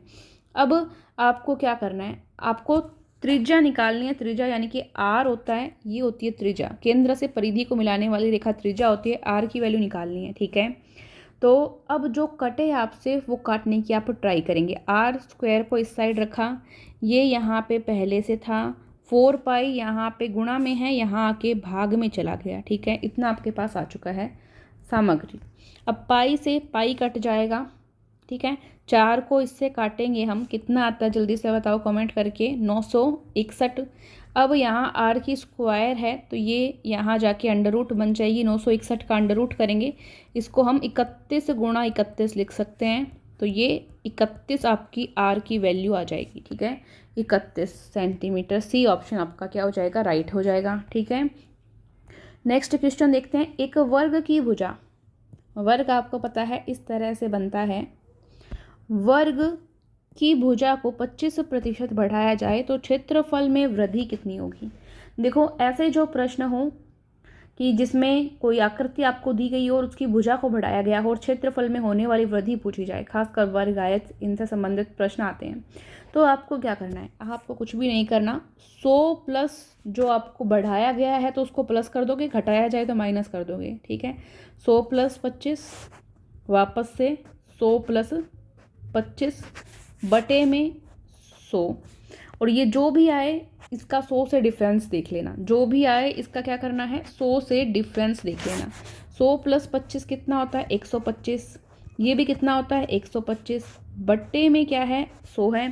125 को 125 से गुणा कर लेना और फिर 100 से डिवाइड कर देना। इनको गुणा करते हैं तो ये लगभग इतना आएगा, बटे में क्या है आपकी 100 है और माइनस में भी 100 है। ये आपको 100 बार बार लिखने की भी आवश्यकता नहीं है, ये अंत में भी आप इसको 100 से डिफरेंस इसका जो है देख सकते हो, ठीक है। तो अब यहाँ पे संख्या हो जाती है, हम भाग देते हैं, तो यहाँ पे 2 0 हटा के दशमलव लगा देते हैं हम 2 संख्या के बाद, और अब इसका 100 से डिफरेंस देख लो आप, तो ये हो जाएगा 56.25। 100 को आप एक काम करना, अंत में ही इससे डिफरेंस देख लेना, यहाँ पे आपको लगाने की आवश्यकता भी नहीं है बार बार लिखने की, ठीक है, बार बार लिखने की आपको आवश्यकता भी नहीं है। तो ये 56.25 आपका उत्तर आ गया। कहाँ पे है ऑप्शन, देखो ये रहा, डी ऑप्शन आपका क्या हो जाएगा, सही हो जाएगा, ठीक है। इस तरह से हम कर सकते हैं। नेक्स्ट क्वेश्चन देखते हैं हम, उससे पहले इसको इरेज करके यहाँ सवाल करने के लिए जगह बना लेते हैं थोड़ी सी। चलिए क्वेश्चन है यहाँ पे आपके पास, एक संख्या का वर्ग उस संख्या के दुगने से 8 अधिक है तो वो संख्या बताइए। मान लेते हैं वो संख्या x है, x का वर्ग करना है, तो वर्ग कर लिया, उसके दुगने से 8 अधिक, 8 अधिक हो कम हो, मतलब ये क्या दे रखा है, अंतर दे रखा है इसका, ठीक है। दुगने से इसी संख्या को दुगुना करो, 2x कर दिया, अंतर दे रखा है ना ये, तो माइनस करो, बराबर क्या है 8 है, ठीक है।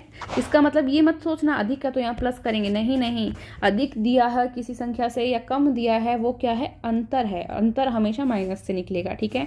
तो ये समीकरण आ गई, द्विघात समीकरण है, इसको सोल्व करना है।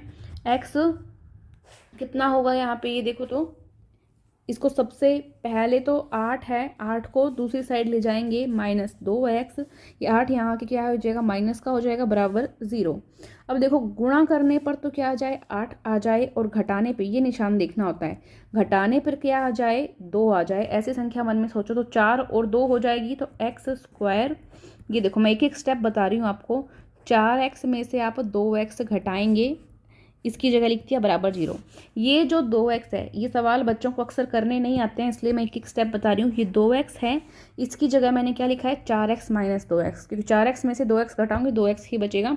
इस तरह से द्विघात समीकरण को हम सोल्व करते हैं। यहाँ ये संख्या देखते हैं, ये 2 संख्या मन में ऐसी सोचो जिनको गुणा करने पर 8 आ जाए, और यहाँ पे देखते हैं निशान माइनस का, तो माइनस करने पर क्या आ जाए, इसका गुणांक यानी 2 आ जाए। तो अब यहाँ बाहर क्या है, माइनस है, ब्रैकेट के अंदर जाएगा, चिन्ह चेंज कर देगा, 4x माइनस का हो जाएगा, 2x पहले से माइनस का था, प्लस का हो जाएगा, -8 है, बराबर 0, ठीक है। दो के क्या बना लो, जोड़े बना लो। यहाँ x कॉमन आ जाएगा तो x -4 बचेगा। यहाँ क्या कॉमन आएगा, यहाँ 2 कॉमन आ जाएगा, 2 कॉमन आ जाएगा तो क्या बचेगा यहाँ पे x-4 बचेगा। ठीक है, 2 कॉमन ले लिया बराबर 0। ये दोनों ब्रैकेट आपके सेम आने चाहिए, अगर सेम आते हैं तो आपने सवाल सही किया है। तो सेम ब्रैकेट कॉमन आ गए, अंदर क्या बचा x+2 बचा बराबर 0 है। एक बार तो x-4 बराबर 0 करते हैं, एक बार x+2 बराबर 0 करते हैं। तो ये x बराबर क्या हो जाएगा 4 हो जाएगा, दूसरी साइड जाके प्लस का हो जाएगा, ये दूसरी साइड जाकर माइनस का हो जाएगा। ये यहाँ पर 2 आपके पास संख्याएं आ रही हैं। अब क्या कहा है इसने, ऑप्शन देख लेते हैं कि एक संख्या का वर्ग उस संख्या के दुगने से 8 अधिक है तो वह संख्या ज्ञात करो। आपको ऑप्शन में 4 मिल रहा है, 4 आपका उत्तर हो जाएगा। डी ऑप्शन आपका क्या हो जाएगा, सही हो जाएगा। ये देखो ये आ गया आपका। ठीक है, नेक्स्ट क्वेश्चन देखते हैं। उससे पहले एक बात मैं आपको और बता देती हूँ कि इनको आप विकल्प से भी कर सकते हो। देखो सीधा आपको यहाँ 4 दिख रहा था, तो एक संख्या का वर्ग उस संख्या के दुगने से 8 अधिक, तो 4 को आप लेके देख सकते हो, 4 की स्क्वायर कर दो, वर्ग कर दो, और फिर देख लो कि इसको हम दुगुना करते हैं तो 8 अधिक होता है या नहीं होता। 4 की स्क्वायर करोगे 16, 4 को दुगुना करते हैं 4 दूनी 8, 16 में से 8 गया कितना होता है 8 का ही अंतर आता है, 8 अधिक है। तो इस तरह से भी आप कर सकते हैं। ठीक है, तो मैंने ऑप्शन से भी आपको बता दिया। नेक्स्ट क्वेश्चन आप देखेंगे यहाँ पे संख्या है 28, 37, x और 68। इनका औसत कितना दिया हुआ है 35 दिया हुआ है। x की वैल्यू आपको ज्ञात करनी है। आपको पता है औसत का सूत्र क्या होता है, राशियों का योग बटे राशियों की संख्या। तो राशियों का योग करो 28 + 37 + x + 68, यही थी संख्याएं। कितनी संख्याएं हैं ये, 4 हैं, 1 2 3 4, तो बटे में क्या आ जाएगा 4, और औसत दिया हुआ कितना है 35 दिया हुआ, तो 35। ठीक है, इन सबको जोड़ लो, इन सबको जोड़ते हैं तो ये कितना हो जाएगा 133 हो जाती है। x इसमें इस तरह से जोड़ के लिख देते हैं, बराबर क्या है यहाँ 35 था, ये 4 इधर भाग में है, 4 दूसरी साइड जाके गुणा हो जाएगा और कितना हो जाएगा 140 हो जाएगा। ठीक है, आपको x की वैल्यू फाइंड करनी है तो 140, 133 इधर प्लस का था, इधर आके माइनस का हो जाएगा। तो x की वैल्यू आपके पास कितनी आ जाएगी यहाँ पे 7। तो 7 आपको ऑप्शन में मिल रहा है क्या, ये मिल रहा, बी ऑप्शन आपका क्या हो जाएगा, राइट हो जाएगा। ठीक है, इस तरह से आप कर सकते हैं। नेक्स्ट क्वेश्चन है, रिया, रश्मि व रक्षा किसी कार्य को क्रमशः 8 दिन, 10 दिन और 12 दिन में पूरा करती हैं। तो बताओ कि तीनों मिलकर उस कार्य को कितने दिन में पूरा कर सकती हैं। अभी आपको 2 वाला सूत्र तो मैंने थोड़ी देर पहले बताया था, 3 वाला सूत्र ये होता है AB + BC + CA। इस तरह से आप कर सकते हो। ठीक है, देखो ट्राई करो। 8 दिन, 10 दिन और 12 दिन है आपके पास। A, B और C की वैल्यू लिखो, 8 × 10 × 12, AB मतलब 8 × 10 + BC यानी कि 10 × 12 + CA यानी कि 12 × 8। लिख लिया। इस तरह के सवाल में ये सूत्र फटाफट से काम देगा आपको। अब आप इनका गुणा करना चाहो तो आपस में गुणा कर सकते हो, 8 × 120 इतना ही लिख लो एक बार, क्योंकि आगे कट जाएगा, ये कटने की भी इनके अंदर संभावना हो सकती है। ठीक है, अब इसको गुणा कर लो आपस में, तो ये 80 हो जाएगा, ये 120 हो जाएगा और ये 96 हो जाएगा। ठीक है, अब इनको जोड़ लो नीचे वालों को और ऊपर वालों को जो नीचे आए उससे काट लेंगे। तो इनको जोड़ते हैं, ये लगभग कितना आ जाएगा आपका 296 आ जाएगा। अब इनको आपस में आप काट लेंगे और इनको आप काट लेंगे तो आपके पास लगभग ये आनी चाहिए संख्या 3 सही 9/37। 3 सही 9/37 भाग देके आप लोग देख लेना, इतने दिनों में कार्य पूरा होगा। 3 सही 9/37, बी ऑप्शन आपका क्या हो जाएगा, सही हो जाएगा। ठीक है, भाग तो आप देख सकते हो। ये समानुपात का प्रश्न, अनुपात समानुपात का प्रश्न आ चुका है। आपको पता है इस तरह के प्रश्न में क्या करना होता है, बाहर की संख्याओं का गुणा बराबर अंदर की संख्याओं का गुणा, बाहर के पदों का गुणा बराबर अंदर के पदों का गुणा। x की वैल्यू फाइंड करनी है तो ये 18 यहाँ से हट के किस में चला जाएगा, भाग में चला जाएगा। ठीक है, तो अब इनको काट लो, 4 × 12 और 3 से काट लो, 3 चौके 12 और 3 छक्के 18, 2 दूनी 4, 2 तिया 6, 3 7 21, 7 दूनी 14। x की वैल्यू कितनी आ जाएगी आपके पास 14 आ रही है। सी ऑप्शन आपका क्या हो जाएगा, सही हो जाएगा। ठीक है, नेक्स्ट क्वेश्चन देखेंगे। ₹84 का 4% वार्षिक दर से 8 माह का साधारण ब्याज ज्ञात करो। साधारण ब्याज का सूत्र आपको पता है, मूलधन गुणा दर गुणा समय बटे 100 होता है।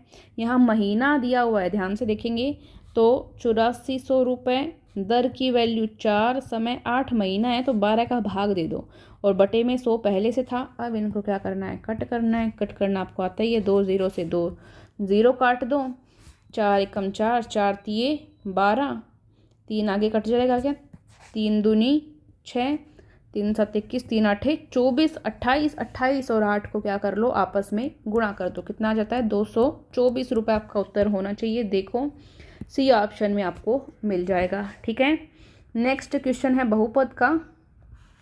वैसे तो कम आता है बहुपद का जो प्रश्न है, लेकिन फिर भी आ जाए तो आपको इस तरह के प्रश्न की भी नॉलेज होनी चाहिए।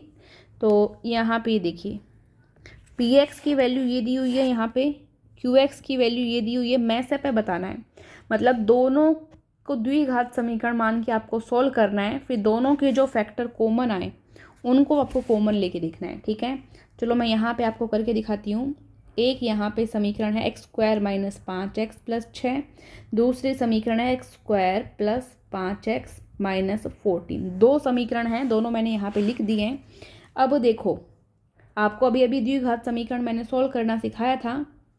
मन मन में ऐसी संख्या सोचो कि गुणा करने पर तो क्या आ जाए, 6 आ जाए, और ये निशान देखो जोड़ने पर क्या आ जाए, 5 आ जाए। तो क्या हो जाएगा, 3 और 2, 3 दूनी 6, 3 और 2 5।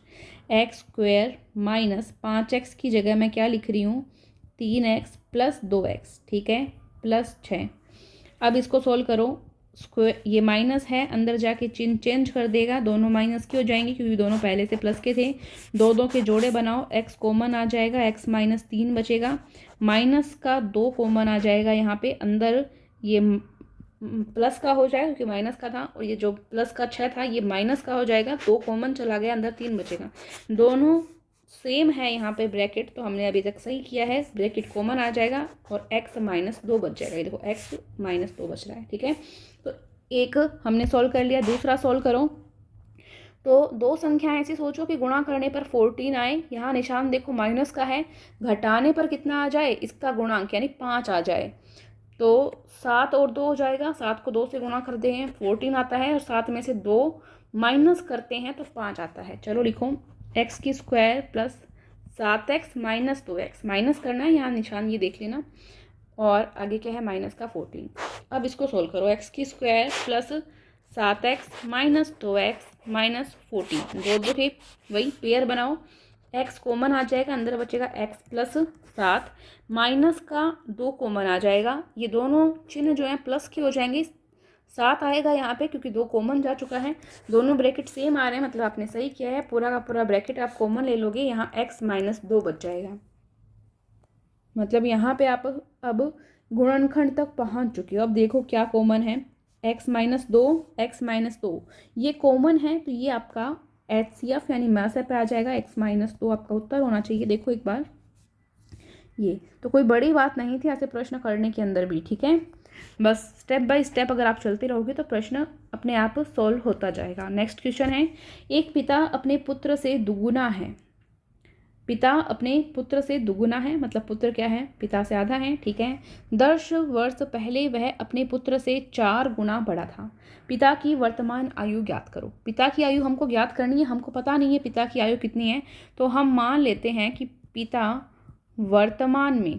वर्तमान में कितने का है, x आयु का है। ठीक है, तो शुरू में क्या कहा है इसने कि पिता अपने पुत्र से दोगुना है। अगर पिता x का है तो पुत्र आधा होगा, पुत्र क्या हो जाएगा, पुत्र की वर्तमान आयु इसकी आधी हो जाएगी क्योंकि पिता दुगुनी उम्र का है, तो x/2 का क्या हो गया, पुत्र हो गया। ठीक है, 10 वर्ष पहले की बात की है, क्या की है, 10 वर्ष पहले की बात, 10 वर्ष पहले के हिसाब से देखें अगर आप, तो पिता और पुत्र इनमें क्या संबंध रहेगा।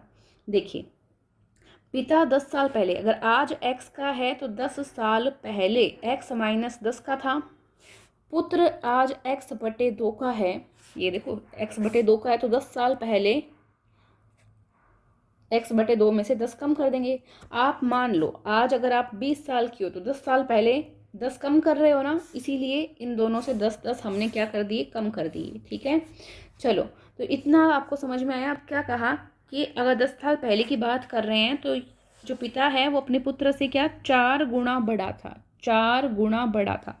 ये बात काम आने वाली है। तो बराबर अगर हम इसके आगे लगाएं तो 4 गुना बड़ा, तो पुत्र की आयु को किससे गुणा कर दिया हमने, 4 से गुणा कर दिया। ठीक है, आपको निकालनी है x की वैल्यू, तो x माइनस 10 बराबर, इसको देखो आप अंदर गुणा कर सकते हो, तो ये इससे भी गुणा हो जाएगा और ये 10 से गुणा होगा तो कितना हो जाएगा, 40 हो जाएगा। अब इसको काट लीजिए, 2 से ये कट जाएगा, 2 आएगा यहाँ पे, तो x माइनस 10 बराबर 2x माइनस 40। 40 यहाँ प्लस का है, यहाँ आके यहाँ माइनस का था, यहाँ आके प्लस का हो जाएगा। 2x यहाँ पहले से था, x यहाँ प्लस का है, यहाँ जाके माइनस का हो जाएगा, मतलब स्थानांतरण कर लिया आपने। 10 और 40 ये आपस में घट जाएंगे, कितना बचेगा आपके पास 30। 2x में से 1x गया, आपके पास x बचेगा, यानी x की वैल्यू आपके पास 30 वर्ष आई और आपने पिता को ही x मान रखा है। तो पिता की वर्तमान आयु कितनी है, 30 वर्ष का पिता है भाई, 30 वर्ष का पिता है। बी ऑप्शन आपका सही होगा। लोग वाला प्रश्न आ चुका है। लोग वाले अच्छे प्रश्न होते हैं, इजी भी होते हैं और नंबर बनाने वाले होते हैं। इजी कैसे होते हैं, देखिए यहाँ पे आपको प्रश्न में दिया हुआ है लोग, इसके यहाँ पे आधार 3 है 81 और इसकी वैल्यू आपको फाइंड करनी है, इसकी वैल्यू फाइंड करनी है। ये देखो आप एक काम कर सकते हो, 81 को आप ऐसे लिख सकते हो 3 की घात 4। क्यों, क्योंकि 3 गुणा 3 गुणा 3 गुणा 3 कितना होता है, 81 होता है, तो हमने इसको 3 की घात 4 लिख दिया। अब आपको पता है लोग का एक रूल होता है कि जो घात होती है वो यहाँ आगे आ जाती है, तो यहाँ 4 आगे आ जाएगा। लोग की आधार 3 था और ये 3 यहाँ पड़ा है। ठीक है, इतना आपको समझ में आ गया। अब आपको एक सूत्र पता है कि लोग में क्या होता है, लोग में अगर ऐसे हो कि आधार भी m हो और यहाँ पे m हो तो इसका मान हमेशा 1 होता है। यहाँ भी 3 है, यहाँ भी 3 है, तो इस पूरे की वैल्यू क्या हो गई, 1 हो गई। बाहर 4 था, इस पूरे की वैल्यू 1 हो गई, तो ये 4 से गुणा हो जाएगा, तो उत्तर आपका 4 आ जाएगा। कहाँ पे है, ये रहा। कितना इजी प्रश्न था। तो इसके लिए बस आपको लोग के रूल जो 2-4 हैं वो पता होने चाहिए और आपके प्रश्न बहुत ही शानदार तरीके से सही हो जाएंगे। नेक्स्ट क्वेश्चन, 35 डिग्री के संपूरक कोण की माप क्या होगी। आपको पता है दो कोण जिनका योग 180 डिग्री हो जाए वो आपस में संपूरक कोण होते हैं, तो 180 डिग्री का योग होना चाहिए। एक आपको 35 डिग्री का बता दिया है, तो इसको 180 में से घटा लो, 145 डिग्री आपका क्या हो जाएगा, सही उत्तर हो जाएगा। सी ऑप्शन आपका क्या है, राइट है। नेक्स्ट क्वेश्चन देखिए, अच्छा क्वेश्चन है। उपरोक्त चित्र में एपी ये आपको दे रखी है 8 सेंटीमीटर। ठीक है, पीसी कहाँ पे है, ये रही, ये पीसी आपको दी हुई है, सॉरी एपी 8 और पीसी 7, हम सही है। पीसी कितना है, 7 सेंटीमीटर। पीडी की वैल्यू आपको 4 है। पीडी कहाँ पे, कलर चेंज करेंगे पेन का, पीडी ये वाला, इसकी वैल्यू कितनी है, 4 सेंटीमीटर। तो पीबी का मान निकालिए, ये जो है इसकी वैल्यू आपको निकालनी है, पीबी की वैल्यू आपको निकालनी है। कर सकते हैं, कैसे करेंगे, देखो आपने 9वीं क्लास में, हाँ आई थिंक 9वीं क्लास में प्रमेय पढ़ी है कि इस तरह से अगर आपको कोई वर्त और जो है इसकी रेखाएं इस तरह से मिलती हैं आपको, तो एक इसके अंदर प्रमेय बनती है क्या, कि पी ए, चित्र में देखते रहें, पी ए कहाँ पे है, पी ए गुणा पी बी बराबर होता है पी सी गुणा पी डी। ये 9th क्लास में आपने प्रमेय पढ़ी है कि इस तरह से जब आपको आकृति दी हुई हो तो पी ए गुणा पी ए गुणा पी बी बराबर होता है पी सी गुणा पी डी। सबकी वैल्यू रखो, सबकी वैल्यू रखो। अब पी ए की वैल्यू कितनी है, 8। ठीक है, पी बी की वैल्यू, इसकी वैल्यू आपको पता नहीं कितनी है, पी बी ही रहने दो।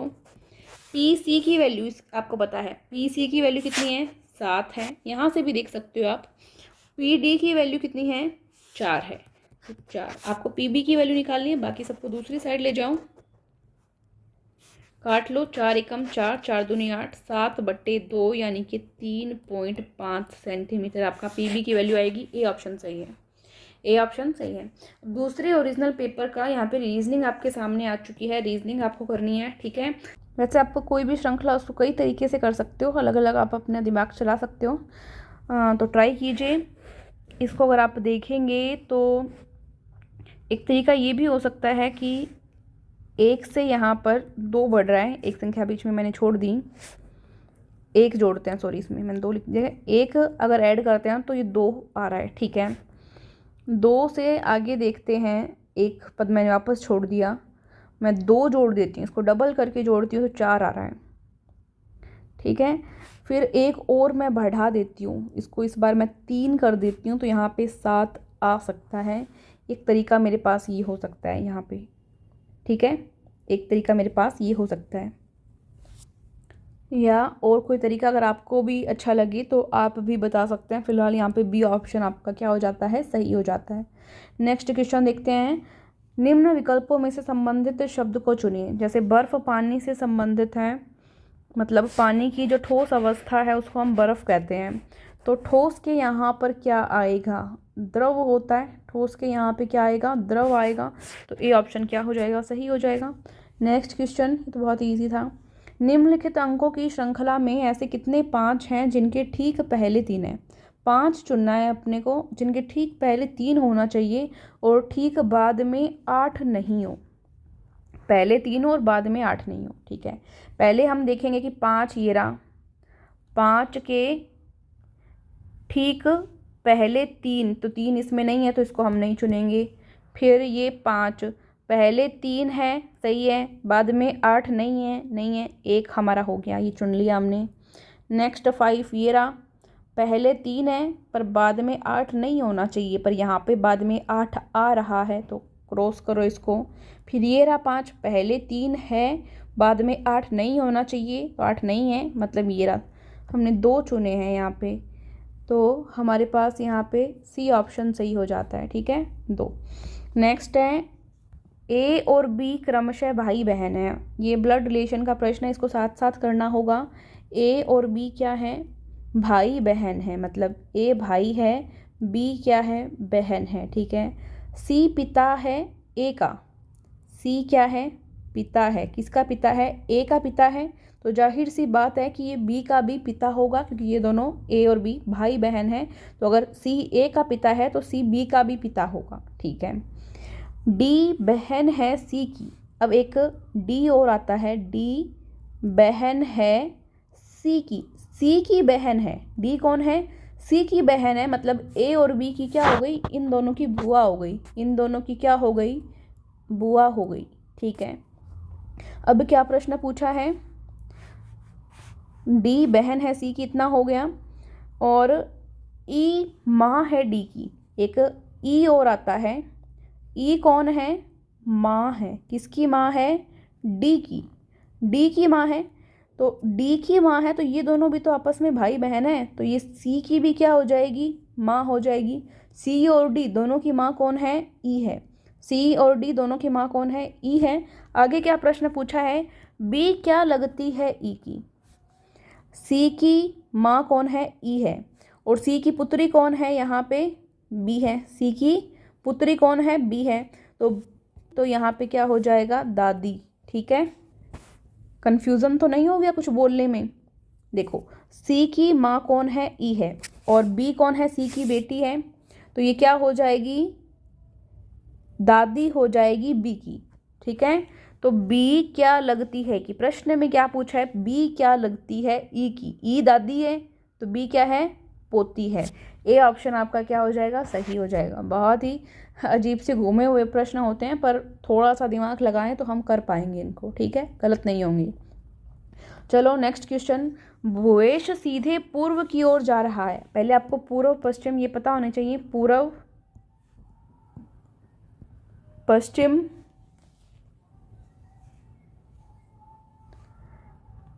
उत्तर दक्षिण, ठीक है, ये इस तरह से। तो भुवेश जो है वो पूर्व की ओर जा रहा है, इस तरफ जा रहा है, ठीक है। उसके बाद वो दाएं मुड़ता है, दाएं मोड़िए उसको, दाएं मुड़ गया, फिर वह बाएं मुड़ता है, फिर वह बाएं मुड़ता है, बाएं मुड़ गया। अब बताइए भुवेश किस दिशा में जा रहा है, कौन सी दिशा है अब उसकी, इधर जा रहा है, वो यहाँ जा रहा है, ये कौन सी दिशा है, पूर्व दिशा है, तो सी ऑप्शन क्या हो जाएगा आपका, राइट हो जाएगा, ठीक है। तो ये आपकी रीजनिंग हो चुकी है। अब ये आपके सामने आपके नेक्स्ट पेपर की मैथ का जो पोर्शन है वो आ चुका है, ठीक है, गणित का। 5,000 का 5% निकालना है। 5,000 का अर्थ है गुणा, 5% प्रतिशत का अर्थ है बटे में 100। इनको क्या करना है, अब काट लेना है, तो काट लीजिए, 2 0 से 2 0 चला गया। 50 को 5 से गुणा कर लीजिए, कितना आ जाएगा, 250। ये आपका उत्तर आ गया। सी ऑप्शन आपका क्या है, सही है, ठीक है। नेक्स्ट क्वेश्चन देखेंगे। सबसे छोटी अभाज्य संख्या, आपको बहुत बार बताया हुआ है, सबसे छोटी अभाज्य संख्या कौन सी होती है। अभाज्य का अर्थ क्या है, वह संख्या जिसमें स्वयं के अलावा और एक के अलावा किसी और का भाग नहीं जाए। तो सबसे छोटी अभाज्य संख्या आपकी होती है 2, इसमें एक को हम काउंट नहीं करते हैं, ठीक है।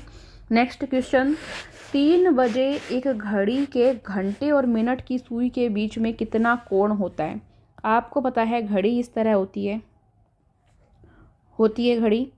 अब आपको यहाँ पे संख्या लिख देनी है। 12, 1, 2, 3, 4, 5, 6, 7, 8, 9, 10, 11, ऐसे ही है। ये केंद्र बिंदु है। अब आप किसी भी घड़ी के जो सुइयां हैं उनको बना के उनके मध्य का कोण देख सकते हैं। तो यहाँ पे 12 पे आएगी मिनट वाली सुई, और घंटे वाली सुई किस पे आएगी, 3 पे। इनके मध्य कोण देखिए कितने का होगा, 90 डिग्री का कोण है। यहाँ पे कितने का है, 90 डिग्री का कोण है। साफ साफ आपको दिख ही रहा है, तो बी ऑप्शन आपका क्या हो जाएगा, सही हो जाएगा। नेक्स्ट क्वेश्चन है। 14 मीटर व्यास वाले यानी डायमीटर वाले वृत्त का, सर्किल का पैरामीटर जो है ज्ञात कीजिए। पहले आपको पता है वृत्त बनाना आना चाहिए। इस तरह से आपका बनता है वृत्त, बन गया। वृत्त बनने के बाद में व्यास क्या होता है आपको पता होना चाहिए। व्यास यहाँ पे दिया हुआ है। ये जो रेखा होती है केंद्र से जाने वाली ऐसी रेखा जो परिधि के 2 बिंदुओं को मिलाती है, जिसको हम सबसे बड़ी त्रिज्या भी कहते हैं, वो होती है व्यास। व्यास होता है त्रिज्या का दुगुना। 2r बराबर कितना है, 14। तो r बराबर 14/2। r की वैल्यू, त्रिज्या की वैल्यू आ जाएगी आपके पास 7। आपको निकालना क्या है, वृत्त का परिमाप यानी कि वर्त की परिधि। वर्त की परिधि का सूत्र आपने बचपन में पढ़ा है, 2πr। 2π का मान आपको पता है 22/7। r की वैल्यू कितनी है, 7। 7 से 7 को काट दो, 22 दूनी 44 मीटर में है, तो मीटर आपका उत्तर आ जाएगा। ये राशि ऑप्शन सही हो गया। नेक्स्ट क्वेश्चन देखो। राम 5 वर्ष बड़ा है लक्ष्मण से, जो भरत से 4 वर्ष बड़ा है। उनकी उम्र का योग 61 है, तो लक्ष्मण की उम्र क्या होगी। तो यहाँ पे हमको लक्ष्मण की उम्र पता नहीं है कितनी है। हम मान लेते हैं लक्ष्मण की उम्र माना कितनी है, x है। राम 5 साल बड़ा है, तो राम की उम्र x + 5 हो जाएगी।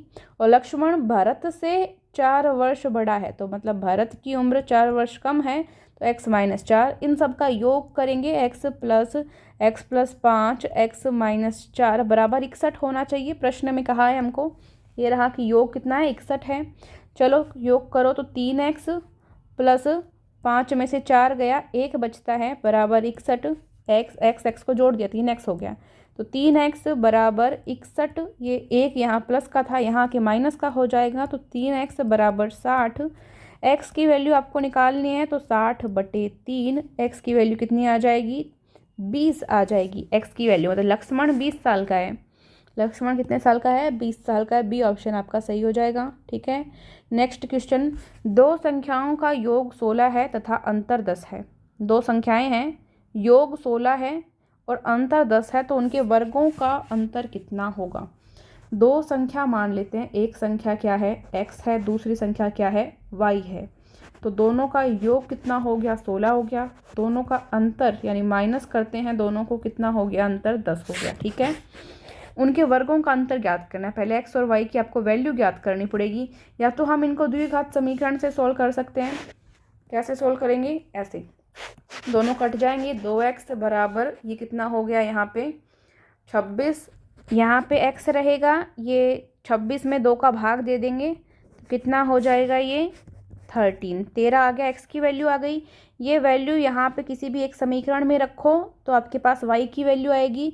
तो यहाँ पे x की जगह क्या रखा, 13 प्लस में y है बराबर 16 है। y यहाँ रहेगा, यहाँ 16 में से 13 माइनस कर देंगे, दूसरी साइड गया माइनस का हो गया, तो यहाँ पे वैल्यू आ गई आपके पास y की 3। अब आपको क्या कहा है कि जो संख्याएं हैं उनके वर्गों का अंतर करो। तो पहले वर्ग करना पड़ेगा और फिर उनका क्या करना पड़ेगा, अंतर करना पड़ेगा। करो, x का वर्ग करो 13 की स्क्वायर, y का वर्ग करो 3 की स्क्वायर। x की स्क्वायर 169 यानी 13 की स्क्वायर 169 और 3 की स्क्वायर करोगे 9। 169 में से 9 माइनस करोगे 160 आपका उत्तर आना चाहिए। देखो आपको मिल रहा है क्या, ऑप्शन में मिल रहा है डी ऑप्शन आपका सही हो जाएगा। ठीक है, अगर आप इतना नहीं करना चाहो तो इसके लिए एक ट्रिक भी है, वो ट्रिक भी मैं आपको बता देती हूँ क्या है। जब भी इस तरह का प्रश्न आपसे पूछा जाए तो आप बड़ी संख्या निकाल सकते हो और छोटी संख्या निकाल सकते हो एक ट्रिक से। कैसे, दोनों संख्या को जोड़ दो, a प्लस बी बटे 2 यानी कि 16 प्लस 10 बटे 2 कितना हो जाएगा, 16 और 2 10, 26 बटे 2 13। और दूसरा a माइनस बी बटे 2 यानी कि 16 माइनस 10 बटे 2, ये 16 में से 10 माइनस करोगे 6 बटे 2 यानी 3। तो ये x की और y की आपको वैल्यू आ जाएगी, फिर उनकी स्क्वायर करके माइनस करना, वैसे भी आप कर सकते हो, दो तरीके हैं। ठीक है, तो यहाँ पे क्वेश्चन नंबर 36 हो चुका है। अब क्वेश्चन नंबर 37 पे आप आ रहे हैं। सचिन की 10 पारियों के रन क्रमशः आपको दिए हुए हैं। ठीक है, रन दे दिए आपको। ठीक है, अब आगे आपको क्या कहा है कि औसत रन ज्ञात कीजिए। औसत रन ज्ञात करने, औसत ज्ञात करने का सूत्र आपको बहुत बार बता दिया। क्या बताया है, राशियों का योग करो बटे राशियों की संख्या। ठीक है, सभी का योग करो, जितनी भी संख्याएं यहाँ पे दी गई हैं, ये रही कुछ संख्याएं तो दिख रही है आपको, इन सबको जोड़ो और आगे बची हुई संख्या यहाँ पे भी है, इनको भी जोड़ो, सबको जोड़ दो। इनको जोड़ते हैं, ये हो जाएगा 420 बटे में संख्या कितनी 10 पारियां है ना, तो बटे में 10, इसको काट लो, कितना आता है 42। कितना आता है 42। अब इसको ऑप्शन में ढूंढो, ये रहा सी ऑप्शन आपका सही हो जाएगा। ठीक है, नेक्स्ट क्वेश्चन है 12.5% को साधारण भिन्न में लिखिए। 12.5% है, पहले तो आप प्रतिशत को हटाना है तो बटे में क्या आ जाएगा 100 आ जाएगा। अब यहाँ पे आपके पास में ये दशमलव भी है, इसको हटाओ, एक संख्या बाद दशमलव है ना, तो नीचे एक 0 और लग जाएगी। ठीक है, अब 125 बटे 1000 हो चुका है आपके पास। ठीक है, इसको आप काट लीजिए तो 8 बार कट जाएगा, 1 बटे 8 आपका उत्तर आना चाहिए। देखो बी ऑप्शन क्या हो जाएगा आपका सही हो जाएगा। ठीक है, नेक्स्ट क्वेश्चन है प्रेम की धारा की दिशा में चाल 10 किलोमीटर प्रति घंटा है। ठीक है, धारा की विपरीत दिशा में चाल कम होगी, जाहिर सी बात है, 6 किलोमीटर प्रति घंटा है। तो शांत जल में प्रेम की चाल क्या होगी, कोई व्यक्ति है जिसकी चाल क्या होगी आपको बताना है। शांत जल में जब भी आपको चाल निकालनी हो, आपको क्या करना होता है, सूत्र बताया x प्लस वाई बटे 2। तो दिशा में चाल कितनी है 10 है, विपरीत दिशा में चाल कितनी है 6 है, दोनों को जोड़ दिया, 2 का भाग दिया, 16 बटे 2 कितना आ गया 8 किलोमीटर प्रति घंटा। 8 है क्या ऑप्शन में, ये रहा सी ऑप्शन आपका क्या हो जाएगा सही हो जाएगा। ठीक है, चक्रवृद्धि ब्याज का प्रश्न है नेक्स्ट। 7,000 रुपये का 10% वार्षिक चक्रवृद्धि ब्याज की दर से 3 वर्ष का चक्रवृद्धि ब्याज ज्ञात कीजिए। ठीक है, आपको सूत्र बताया हुआ है, क्या सूत्र है, चक्रवृद्धि ब्याज या मिश्र धन का सूत्र क्या होता है पता है आपको। यहाँ पे आपको ब्याज ज्ञात करना है, पहले आप मिश्र धन ज्ञात कर लीजिए, फिर अंत में हम माइनस कर देंगे मूलधन को। ठीक है, तो चक्रवृद्धि मिश्र धन का सूत्र क्या होता है, क्या होता है भाई, मूलधन गुणा 1 प्लस दर बटे 100 और घात क्या यहाँ पे आती है समय p। ठीक है, मूलधन की वैल्यू आपको 7,000 दी हुई है, दर की वैल्यू आपको कितनी दी हुई है 10 दी हुई है, तो ये 110 बटे 100 लघुत्तम आ जाएगा ना। और समय कितना दिया हुआ है 3 वर्ष है, तो इसको 3 बार लिख दो। कितनी बार लिख दो 3 बार लिख दो। ठीक है, समझ रहे हैं। अरे भाई ऐसे नहीं कर सकते क्या, 1 प्लस 10 बटे 100 है, लघुत्तम लिया 100 और ये कितना हो जाएगा 110, तो इस तरह से हमने किया है। ठीक है, नेक्स्ट देखते हैं, यहाँ पे हमने लिख लिया है। अब जो कट पाए उसको काटने की ट्राई करो। 3 0 है तो 1 2 3, तो इनका काम खत्म हुआ, 3 और बची तो ये 3 का काम खत्म हुआ। यहाँ बचता है 7 गुणा 11 गुणा 11। अब ऐसे सवाल बहुत बार आते हैं, तो आपको डायरेक्ट अगर बहुत अच्छे से याद है तो 11 11 11 की क्यूब की वैल्यू आप लिख सकते हो। शायद ये कितनी होती है 1331 ऐसे कुछ होती है। और डायरेक्ट याद नहीं हो तो करके देख लेना। अब 7 से इसको गुणा कर लो, 7 को इससे गुणा करते हैं तो लगभग ये इतना ही आता है क्या 9317 7 एकम 7 ये आपकी वैल्यू आ जाएगी। तो ये आपका चक्रवर्ती मिश्र धन निकाला है। अभी आपने क्या निकाला है चक्रवर्ती मिश्र धन आपने निकाला है। आपको चक्रवर्ती ब्याज निकालना है। ब्याज निकालना है, कैसे निकालेंगे मिश्र धन में से मूलधन माइनस करेंगे। मिश्र धन कितना आया है 9317। मूलधन कितना दिया हुआ है ये रहा। बार बार लिखना नहीं पड़े ना, माइनस मूलधन बार बार लिखना नहीं पड़े, इसलिए मैंने अंत में निकाल लिया यहाँ पे। ठीक है, तो अब इसको माइनस कर लो। 2317 उत्तर आना चाहिए। देखो 2317 रुपये ये रहा। सी ऑप्शन आपका क्या हो गया सही हो गया। ठीक है, कर सकते हैं ऐसे हम इजीली। नेक्स्ट क्वेश्चन देखते हैं। ये क्वेश्चन है 41। ये यहाँ पे दिया हुआ है, इसको सरल करना है। कैसे कर सकते हो, एक सूत्र आपने पढ़ा होगा a square minus b square, a plus b और a माइनस बी। इस तरह से इसको करने की ट्राई करेंगे। चलो अब यहाँ पे a की घात क्या दी हुई है 4 दी हुई है। a की घात क्या दी हुई है 4 दी हुई है। और यहाँ पे 1 के ऊपर भी हम घात 4 लगा सकते हैं। ठीक है, तो इसको हम ऐसे लिखेंगे a स्क्वायर माइनस 1 की स्क्वायर। एक बार तो इनको घटा दिया और एक बार क्या कर दिया इनको जोड़ दिया सूत्र के अकॉर्डिंग। ठीक है, बटे में क्या है हमारे पास a स्क्वायर प्लस 1 है। अब एक बात अगर आप देखते हैं तो यहाँ पे ये भी सेम है, ये भी सेम है। ये क्या हो जाएगा कट जाएगा आपस में। ऊपर हमारे पास ये बचेगा a स्क्वायर माइनस 1 की स्क्वायर। ठीक है, इसको दोबारा से हम ऐसे लिख सकते हैं, एक बार तो a माइनस 1, एक बार a प्लस 1, इसी सूत्र से। तो ये एक सूत्र आपको याद होना चाहिए, इससे आप कर पाएंगे। तो ये उत्तर आ रहा है आपका फिलहाल। देखो कौन से ऑप्शन में है, ये रहा, सेम ही है। ये पहले लिखा हुआ है, इसमें बाद में लिखा हुआ है, कोई दिक्कत नहीं है, सेम ही है। ठीक है, तो ए ऑप्शन आपका क्या हो जाएगा सही हो जाएगा। इजी क्वेश्चन था। नेक्स्ट क्वेश्चन देखोगे, एक्स का मान निकालना है। देखो इस तरह चक्रीय कोई चतुर्भुज हो और उसमें यहाँ पे केंद्र पे ये 120 डिग्री का कोण है, तो ये कोण इसका आधा होता है। तो 120 का आधा करो 60, 60 आपका सही उत्तर हो जाएगा। तो ऐसी जो प्रमेय है आपको पता होनी चाहिए डायरेक्टली। ठीक है, ये त्रिकोणमिति का प्रश्न आ गया। त्रिकोणमिति के सवाल तो मेरे बहुत ही फेवरेट रहते हैं, क्योंकि इनके सही होने के चांस बहुत ज़्यादा होते हैं अगर आपको एक बार समझ में आ जाए।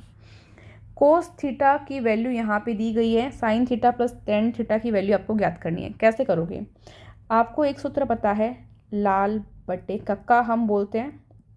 हिंदुस्तान हरा भरा, पाकिस्तान भूखा प्यासा, इंग्लिश मीडियम वालों के लिए। ठीक है, इंग्लिश मीडियम वाले कैसे याद करते हैं, हिंदुस्तान हरा भरा, पाकिस्तान भूखा प्यासा, और हिंदी मीडियम वाले लाल बट्टे कक्का। इस तरह से हम याद कर लेंगे जैसे आपको अच्छा लगे। ये हम बना लेते हैं, एक त्रिभुज बना लिया। ठीक है, अब यहाँ पे आपको पता है कि साइन कोस और टेन की वैल्यू क्या होती है। साइन की वैल्यू होती है लंब बटे कर्ण, कोस की वैल्यू होती है आधार बटे कर्ण, टेन की वैल्यू होती है लंब बटे आधार। ठीक है, ये आपको पता है। तो आपको मान दिया हुआ है कोस का, कोस की वैल्यू क्या है आधार बटे कर्ण, कोस की वैल्यू क्या है आधार बटे कर्ण। तो ए की वैल्यू, आधार क्या हो गया 1 हो गया, आधार ये है, आधार क्या हो गया 1 हो गया।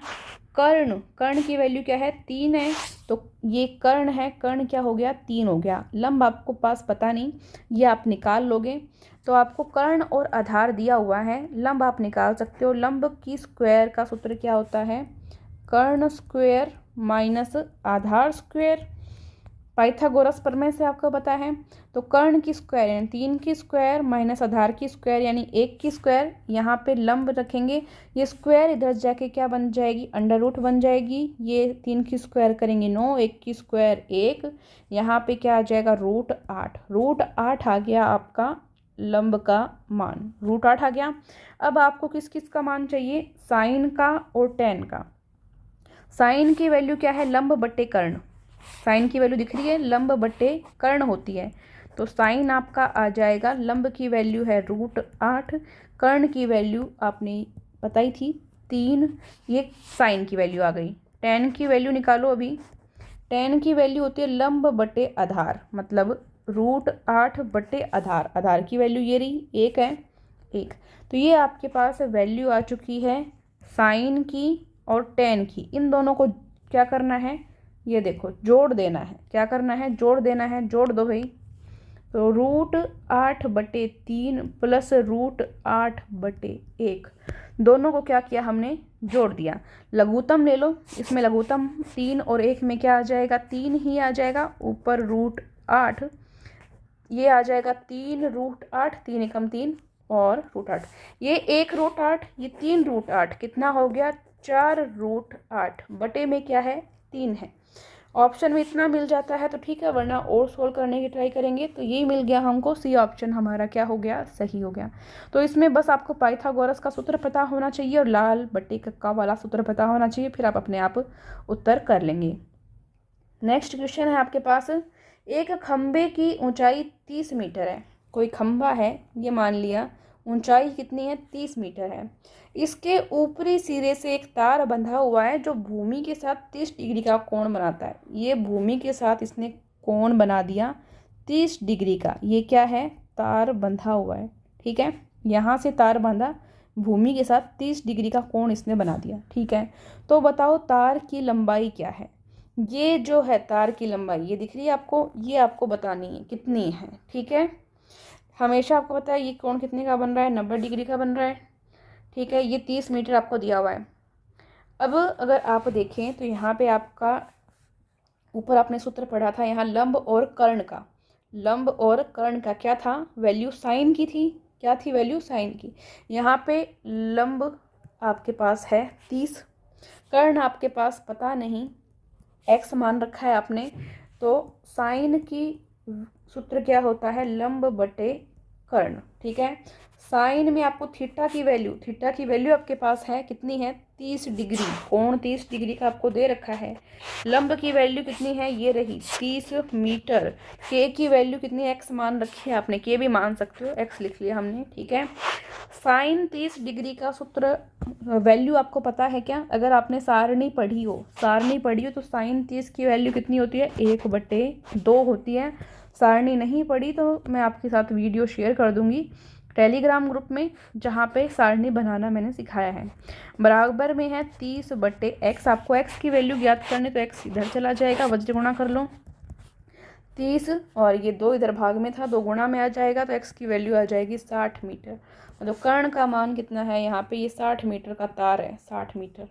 देखो बी ऑप्शन आपका क्या हो जाएगा, सही हो जाएगा। इजी था। नेक्स्ट क्वेश्चन को यहाँ से आपको पूरा पढ़ना पड़ेगा। ये देखो, यदि एक पहिए के 4000 बार चक्कर लगाने पर 45 किलोमीटर की दूरी तय होती है तो पहिए की त्रिज्या ज्ञात करो। ये मान लेते हैं पहिया है, ये क्या है, पहिया है, ठीक है। ये पहिया क्या करता है, 4000 बार चक्कर लगाता है, 4000 बार चक्कर लगाता है और 45 मीटर की दूरी तय करता है। एक बार दोबारा देखेंगे, मीटर या किलोमीटर है, किलोमीटर है। 45 किलोमीटर की दूरी तय करता है, 45 किलोमीटर की दूरी तय करता है। चक्कर उसने कितने लगाए हैं, एक बार लिख लीजिए, 4000 चक्कर लगाए हैं। त्रिज्या यानी कि ये त्रिज्या की वैल्यू आपको ज्ञात करनी है, ठीक है। आर की वैल्यू आपको ज्ञात करनी है। आपको पता है एक चक्कर हो किसी पहिए का, उसको हम क्या कहते हैं, परिधि कहते हैं। मतलब यहाँ से शुरू करें और पूरा यहाँ पे घूम के आएँ, इसको हम परिधि, परिमाप कहते हैं या एक चक्कर कहते हैं। तो परिधि का सूत्र आपको पता है कितना होता है, 2πr। 2πr सूत्र आपको पढ़ा हुआ है, ठीक है। तो यहाँ पर एक चक्कर में तय की गई दूरी कितनी है, 2πr। हमारे पास चक्कर है यहाँ पे 4000, तो 4000 चक्कर में तय की गई दूरी कितनी हो जाएगी हमारे अकॉर्डिंग, 2πr × 4000, ठीक है। प्रश्न वाले ने दिए 4000 चक्कर में तय की गई दूरी 45 किलोमीटर। इसको पहले मीटर में बदल लो तो 1000 से गुणा होके 45,000 मीटर हो जाएगा। ये किलोमीटर को मीटर में चेंज करने के लिए क्या करते हैं, 1000 से गुणा करते हैं। ठीक है, तो इन दोनों को बराबर रख लेंगे। ये 4000 चक्कर की बात हो रही है, 4000 चक्कर में तय की गई दूरी हमारे अकॉर्डिंग ये है, प्रश्न के अकॉर्डिंग ये है। दोनों को बराबर रखेंगे। 2πr इंटू 4000 बराबर 45,000, ये मीटर में चल रहा है। ठीक है, आपको क्या करना है, आर की वैल्यू ज्ञात करनी है। तो एक बार पाई और आर को इधर रखो, बाकी सबको दूसरी साइड ले जाओ। तो 45,000 यहाँ पे पहले से था, 4000 यहाँ पे भाग में आ जाएगा, 2 यहाँ गुणा में था, 2 भी किस में आ जाएगा, यहाँ भाग में आ जाएगा। आपको पता है पाई की वैल्यू कितनी होती है, 22/7 होती है। तो पाई को हटाकर मैं लिख रही हूँ 22/7। अब ये 22 इधर गुणा में है, इधर जाके क्या आएगा, भाग में आएगा। तो यहाँ 22 भाग में आ जाता है, 7 यहाँ भाग में है, यहाँ जाके गुणा में होगा तो ऊपर चला जाएगा 7। ठीक है, तो अब आपको क्या करना है, जितना कट सके उतना काट लेना है। 45 को 7 से गुणा करती हूँ 315 आता है, 22 को 2 से गुणा करती हूँ 44, और 44 को 4 से गुणा करती हूँ 176। और इनको अब मैं आपस में क्या करती हूँ, भाग दे देती हूँ। तो लगभग जो संख्या मेरे पास आएगी वो मैं देखती हूँ तो 1.78 समथिंग ये संख्या आपके पास आ जाएगी। आर की वैल्यू, त्रिज्या की वैल्यू आपको फाइंड करनी थी। सी ऑप्शन आपका क्या हो जाएगा, राइट हो जाएगा। ये मैथ्स के सवाल हो चुके हैं। वापस आ चुकी है आपकी रीजनिंग में ये सीरीज आपको दी हुई है। नेक्स्ट जो क्वेश्चन मार्क है वो आपको फाइंड करना है कि वो वैल्यू क्या होगी। देखो 8 को एक से या 2 से गुणा करते हैं तो 2 से गुणा करते हैं तो 16 हो जाता है। ठीक है, 8 को 2 से गुणा करते हैं 16। फिर उसके बाद में 8 को 3 से गुणा करते हैं तो 8 तिया 24, 8 को ही गुणा किया 3 से तो कितना हो गया 24। फिर 8 को गुणा किया 4 से तो 8 चौके 32, 8 को गुणा करती हूँ 5 से तो कितना आ जाता है 40। मतलब 8 का पहाड़ा चल रहा है एक तरह से आप बोल सकते हो। तो 40, ये डी ऑप्शन आपको मिल गया। ठीक है, नेक्स्ट क्वेश्चन है, जिस तरह ABCD DCBA से संबंधित है, PQRS किससे संबंधित होगा। आपको पता है उल्टा करके लिखा है, डी लास्ट में था, यहाँ डी सबसे पहले आ रहा है। ठीक है, तो ये उल्टा करके लिखा है तो एस को लिखेंगे, एस लास्ट में, एस को सबसे पहले, फिर आर, फिर क्यू, फिर लास्ट में पी, SRQP, SRQP। ये रहा डी ऑप्शन क्या हो जाएगा आपका, सही हो जाना चाहिए मेरे अकॉर्डिंग। ठीक है, नेक्स्ट क्वेश्चन देखेंगे। अंग्रेजी वर्णमाला में अक्षर के और एस के ठीक बीच में कौन सा अक्षर है। पहले लिख लेते हैं थोड़ा, अगर ऐसे डायरेक्ट नहीं याद आता तो KLMNOPQRS। ठीक है, तो 4 इधर छोड़ो, 4 इधर छोड़ दिए, ओ है ना, ओ आ रहा है मध्य में तो ओ उत्तर हो जाएगा आपका सी ऑप्शन। ठीक है, नेक्स्ट क्वेश्चन, ये वापस वही प्रश्न आ चुका है, कौन सा, ब्लड रिलेशन वाला। विजय ने अपने पुत्र मोहन की तस्वीर की ओर इशारा किया। तो एक तो आदमी आ गया विजय, ये यहाँ पे कौन है, विजय। यहाँ पे एक तस्वीर लगी और ये तस्वीर किसकी है, मोहन की है। ठीक है, और ये मोहन जो है विजय का पुत्र है। इतनी बात आपको समझ आ चुकी है। इंगित करते हुए, इशारा इंगित करते हुए एक औरत से कहा। अब एक औरत भी बना लेते हैं, ये रही औरत। ठीक है, ये वो औरत है जिससे बात हो रही है, जिससे क्या हो रही है, बात हो रही है, कि उसकी माँ, मतलब मोहन की माँ। मोहन की माँ कौन हो जाएगी, विजय की पत्नी हो जाएगी, क्योंकि मोहन क्या है, विजय का बेटा है। विजय की पत्नी या मोहन की माँ एक ही बात है। ठीक है, ये यहाँ पे इसकी माँ बना लेते हैं। ठीक है, माँ, इतनी बात हो गई कि उसकी माँ मतलब मोहन की माँ तुम्हारी माँ की इकलौती पुत्री है। इस औरत की माँ की इकलौती पुत्री कौन होगी, ये स्वयं होगी। ये स्वयं कौन है, मोहन की माँ है। ये स्वयं कौन है, मोहन की माँ है। मतलब ये व्यक्ति और ये व्यक्ति सेम है, एक ही व्यक्ति है। मतलब ये औरत स्वयं विजय की वाइफ है, यानी कि मोहन की माँ है। आप बताइए विजय का उस औरत से क्या संबंध है, वो उसकी वाइफ है भाई, वो क्या है, उसकी वाइफ है। तो सी ऑप्शन सही हो जाएगा। नेक्स्ट क्वेश्चन, भरत अपने घर से चलना शुरू करता है। ठीक है, तो पहले आपको दिशा का ज्ञान होना चाहिए। ऐसे प्रश्नों में पूर्व, पश्चिम, उत्तर, दक्षिण। ठीक है, भरत अपने घर से चलना शुरू करता है, पश्चिम दिशा में 4 किलोमीटर चलता है। पश्चिम दिशा इस साइड होगी, 4 किलोमीटर चला, ठीक है। 4 किलोमीटर चल के दाएं घूमता है, दाएं घूमा, फिर 4 किलोमीटर चलता है, 4 किलोमीटर चलता है, ठीक है। फिर वापस दाएं घूम जाता है और चलता है, वापस दाएं घूम गया और चल रहा है। अब बताओ किस दिशा में जा रहा है, यहाँ जा रहा है वो। इधर कौन सी दिशा है, यहाँ पे कौन सी दिशा है, पूर्व है, तो पूर्व सी ऑप्शन आपका क्या हो जाएगा, सही हो जाएगा। इधर कौन सी दिशा होती है, देखो पूर्व है, तो सी ऑप्शन आपका सही हो जाएगा। ये आपके 60 प्रश्न हो चुके हैं मैथ्स और रीजनिंग के। आई होप आपको क्लास पसंद आई हो तो लाइक शेयर और सब्सक्राइब ज़रूर करें चैनल को। एंड यस, आप इम्पॉर्टेंट PDF और नोट्स ले सकते हैं, फ्री नोट्स भी ले सकते हैं। टेलीग्राम ग्रुप डाउनलोड करें, डिस्क्रिप्शन में और कमेंट बॉक्स में लिंक है। साथ ही आप प्ले स्टोर से तरुणा डिफेंस अकेडमी का ऐप भी डाउनलोड कर सकते हैं। ई-बुक PDF भी परचेज कर सकते हैं आर्मी बुक्स की। Thank you so much. जय हिंद, जय भारत, वंदे मातरम।